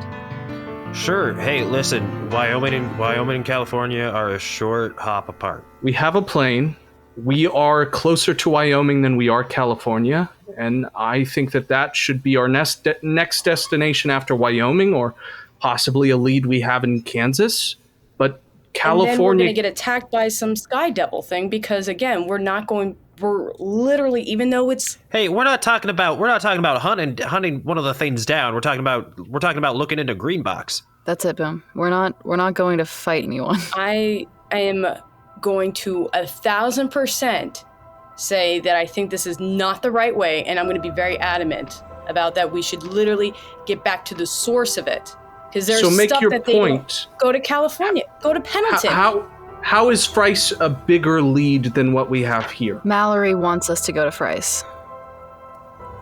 Well, that is a very big lead. I had no idea. Yeah, sorry, I kind of forgot in the midst of all the other stuff we were talking about. Mallory wants us to go. She said that the DO's very happy with, or the DO will be happy with us following up on Fryce. So. Hey, one way or the other. I mean, they're a short hop apart, whichever one you want to do first. Also, Merritt, the case files you asked for about Fluke and Nancy and all of that stuff, those are also now on the server. Perfect. Speaking of which, where the hell is my fob? Right. Oh, can I look for the fob while everybody's talking? Sure. And anyone that wants to look for the fob, make a search roll. I got an 8. I got a 10. Listen, if we're going to California, I'd like to bring up the idea of possibly taking some time off. I don't mean forever, maybe a week before we go out there or whatever it might be, but we've been in a lot of high-stress situations, and we're about to hop a coast again. That's a lot of traveling to be doing, and maybe it's best if we take some time to heal. You specifically need some time to heal. I wouldn't be opposed to a self-care day. Hi, Samael, what are you thinking? I mean, I'm already here.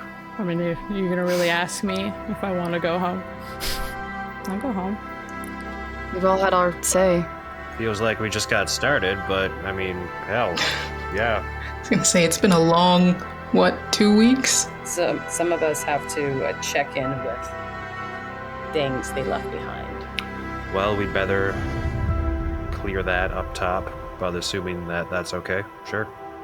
But just so I just am aware of the game plan, we'll decide on the amount of days, and then we all go to California, where Warp and presumably Hyde will be at with the plane. Yes. If we are breaking, then I will take the plane with me, and I will, if Warp wants, I'll drop Warp off in California, and then go back where I'm going. I'll make the call to Mallory and sort of explain the situation and how things went with March Technologies and request that this can even happen. So, Merritt, you call Mallory.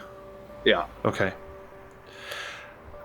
She picks up, and she sounds exhausted, like she's had a long day as well. Case handler Mallory, this is Agent Merritt calling you regarding Operation Perennial. Yes, Merritt. What's the latest? I just wanted to call and inform you that we finished up our project with March Technologies. Am I all right? Yes, he's sitting with us now. He's doing well. He came out of the experiment with flying colors. He was an exceptional agent in the field and accomplished everything we needed him to. We've been keeping him on bed rest the best we can, which is none concerning Agent Samael. That's how he is. But he has been keeping circles on the brain and doing well. You should commend him. Good. What else is there? We have experienced some undue stress from the decision with March Technologies that I think, combined with my personal injury, has facilitated a need for a break. If you're amenable to the idea, then we could take some time off, and then we plan on making for California to pursue Daniel Fryce. There's a pause, and she says, Take a month. I'll get back to you in a few weeks and check in. In the meantime, take as much time as you need. I can hear it. You guys need a break. Thank you, Case Handler. We won't forget this, and we appreciate your candor. Let me know if you need anything. I'll be speaking to you. Perfect. We have a month, 30 days. What? Well, that worked. That's 4 times what we asked. It's what she offered. We must be doing something right. I'm not gonna question it, but damn. Although she said something about it being in my voice. Do I sound like I need a break? Merritt, you got shot 2 days ago. Yes, you sound like you need a break. She just sounded like she was overly concerned. You got shot in the femur. Of course people are concerned. It's okay. A month. We have a month. On the 31st day, we will meet back up with our pairings and then fly to California together. I'm gonna look at Tuck and be like, are you gonna say anything? Fuck. Look, we can talk about the case that I'm doing that I need to do in California now, or we can talk about it later, but...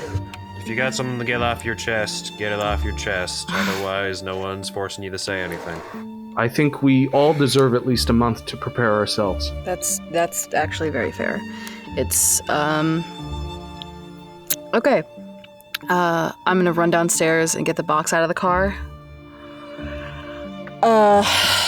And drop the case file, spread out the, whatever paper I have, and say, okay, in 1997, 2 children were taken from a campsite. One of them came back. She remembers a man taking her and her sister. He had bristly arm hair, and then there were some people who said it was a man in a dark suit. Tall man in a dark suit, and that's come up a couple times. And the little one didn't come back, but the dark man's been around a couple times, and I think it warrants a follow-up. You believe this to be Nyarlathotep? Nyarlathotep, Luamanero, the Dark Man, the Lord of Thought. I don't know where the line ends, but I think there's a line there. Now, just so that I can make sure that I understand this completely, are you one of the girls in this file? Did you work the case? Clearly you have a connection. Tuck's not gonna say anything. She's just gonna pull the neck of her shirt to the side, and on her right shoulder there is a thick, very old scar that goes from the back, stretches up forward over the collarbone, and it's pretty big. I was 9. Got it. You don't gotta say anything else if you don't want to. It's my sister, and I don't... he keeps showing up, and I just... If he keeps... Say no more. Get it. Yep. We get it. We'll look into it. That's why I asked you about... I'll find out. I promise you I'll find out everything that I can. This is good. I think it's best that we investigate that as a group. This month will do us good, and when we come back, we can look at that and Daniel Freiss, and we can find some answers for some people who deserve them. So you are all able to look at these files. I believe I've shared them with you. There is a missing persons article. There is an obituary. There is the missing persons poster. And there is a missing person case file from the FBI that goes into a little bit more detail about what occurred in these events that seem to be involving Agent Tuck. There's one more thing. In the FBI file, there's a woman named Alice Sawyer.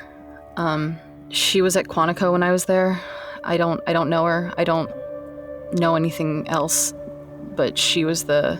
Sorry, who? Alice Sawyer. Do you know her name? She was my instructor, Yeah. Quantico. So I don't know if she's involved. I should ask Mallory. Well, you know, according to the FBI file, that she was basically handed this case to close it, to archive it. She handled it in the sense that she brought it to a close when there was no finding your sister and no leads beyond that. You're sure it was Alice Sawyer? It's in the file. I think I go immediately to make a note. It's a lot of coincidental shit. I don't think I believe in coincidences anymore. Mm-hmm. It's fate. It has to be. I don't believe in fate either. Give me a month and I'll prove it to you. But thank you for hearing me out, I guess. If you think I'm going to be a liability on it, I understand. I think we've all been a liability. Sometimes you gotta be a liability. Merritt, I think you can make a human intelligence roll. I would like to. I have a 4 over 80. Tuck says she doesn't want to be a liability, but the truth is, she has a bunch of information on a case that happened a long time ago. There's no getting around that this is extremely important to Tuck on a personal level. You could even classify this as an obsession. I mean, spending your entire life pursuing this, there's something there. Tuck, I just want to say up front that I understand completely your interest in connecting these cases and to making sure that we investigate this. And I meant every word when I said that you deserve answers. I hope you understand that what I say next comes with a level of compassion that is relevant to the situation. I do not think that you should have any amount of leading circumstance on a case like this. And when there should be barriers set up in place is what I'm saying, and I'm not going to sugarcoat this. I understand exactly why you want to do this, but you cannot be the one that does. We all collectively can be, but this is not the tarmac, and it cannot be.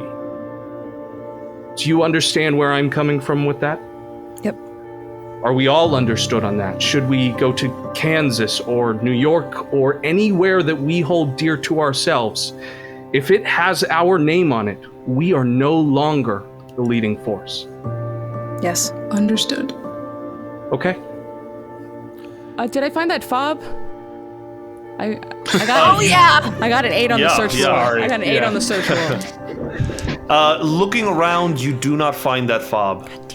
What the fuck, man? I'm like thinking, and I'm just like eyeing Boomer a little bit, but I'm thinking. Boomer, can you deactivate that? Yeah, you can. I mean, we can do something about that. It's off. Got it. Well, I'll keep looking then. It's eventually time to sleep, unless you guys have other plans. Oh, I will make sure to call Tony and tell him his party's canceled, and he should probably go stop by the cops' office or the police. Cops office. The cops office. The cops office. Hey. Make a luck roll, Samael. Tony to the cop office. Tony to the cop office. Well, it's a fail, but at least I rolled a 69. Hey, nice! Yeah, you call him and he does not pick up. You assume he's probably very busy with his plans. Yeah, he's too busy boning with that 69. Well, then I'll just drop a cryptic text message or voice. Gotcha. Everyone has their plans about what they need to do the next day. You all begin getting ready to go to sleep. I would like to set up a post in Samael's bedroom by the window, a chair, some sort of ottoman, whatever it might be, and set myself with the duffel bag right next to it and everything, have a table by it. Wherever the closest window is, I'm going to breach open the curtains and I'm going to post up for the night, knowing full well that he has a tail now, watching out for that situation. Merritt, can you make me an alertness roll? I'm going to say, to be fair, it's at a -20 because you're not staying up the entire night, huh? No, not at all. This is like a temporary. So you're not able to stay up for at least 4 or 5 hours, but let's see what you see in the meantime. So, alertness -20, I need something below a 30. I have a 74. Fail. I mean, it's Manhattan. There is not a lot of traffic, but there is traffic. The occasional passerbyers, folks lingering for different reasons. Nobody really stands out to you. Okay. And not to mention your leg is in really, like, throbbing pain. Distracting me. Yeah, you're very distracted by that. You eventually all find sleep. And the next time we get together, we will play out a month of home scenes with all of you. Yay. Exciting. Good session. Woo! That was drama, y'all. I'm so tired.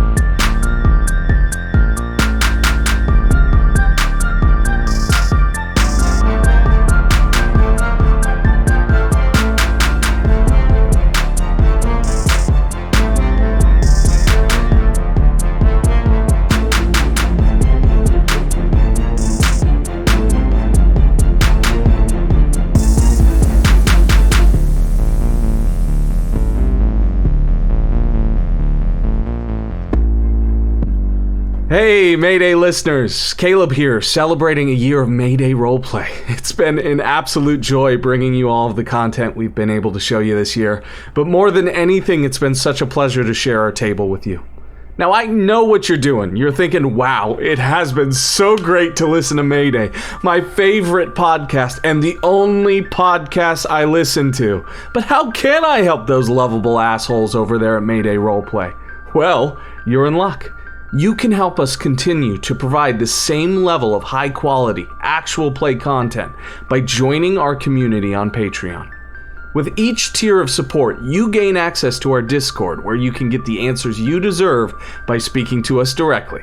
You'll also get exclusive access to behind-the-scenes content, Patreon one-shots, artwork, and so much more. We love what we do. We want to continue to share our game with you. To do that, we need as many people at our table as possible. And we've saved you a seat. Join the Mayday Roleplay Patreon today at patreon.com/MaydayRP. It's been only a few minutes since Tuck, Merritt, Warp, and Hyde have left to find Dr. Thornbill, but Samael and Boomer's card game has grown in size. Now, every present member of Coral Nomad has joined in on the action. During a particularly tense moment, Boomer asks, Question. Have you got any embarrassing drunk stories about Hyde? Me? About Hyde? Yeah, I got some stories. I don't know if they're appropriate for civilian ears, though. Oh, come on. I promise I won't narc. I just want to know. I mean, what do you think I should tell them, boys? Well, you know why we call her Hyde, right? See, whenever she drinks, she goes from being this quiet wallflower to, let's just say she's a lot more outgoing. Hell, we started this thing where every time she'd come out with us, we'd see how drunk we could get her, and then we start daring her to do something stupid. And most of the time, she'd fucking do it. This one time, we were fresh out of basic, stationed at Fort Rucker. We got her drunk, and we dared her to steal the SO's prized deer head that he kept mounted above his desk. Sure enough, she snuck back onto the base, broke into his office, and for extra credit, mounted it on top of the tallest building. And so was so pissed he wanted blood. But when they checked the cameras, the hard drive was full and stopped recording just a few hours before she did it. Some office jockey forgot to wipe the drive, can you believe it? So they never found it was her. Fucking lucky, right? We called her Hyde from that point on. Good times. She stopped drinking with us, though, after Afghanistan. A lot of things changed about Hyde after Afghanistan. What happened in Afghanistan? Look, lady, I'm no Blue Falcon, okay? So if you're so damn curious, you can ask her yourself. Now, were you going to place a bet or what?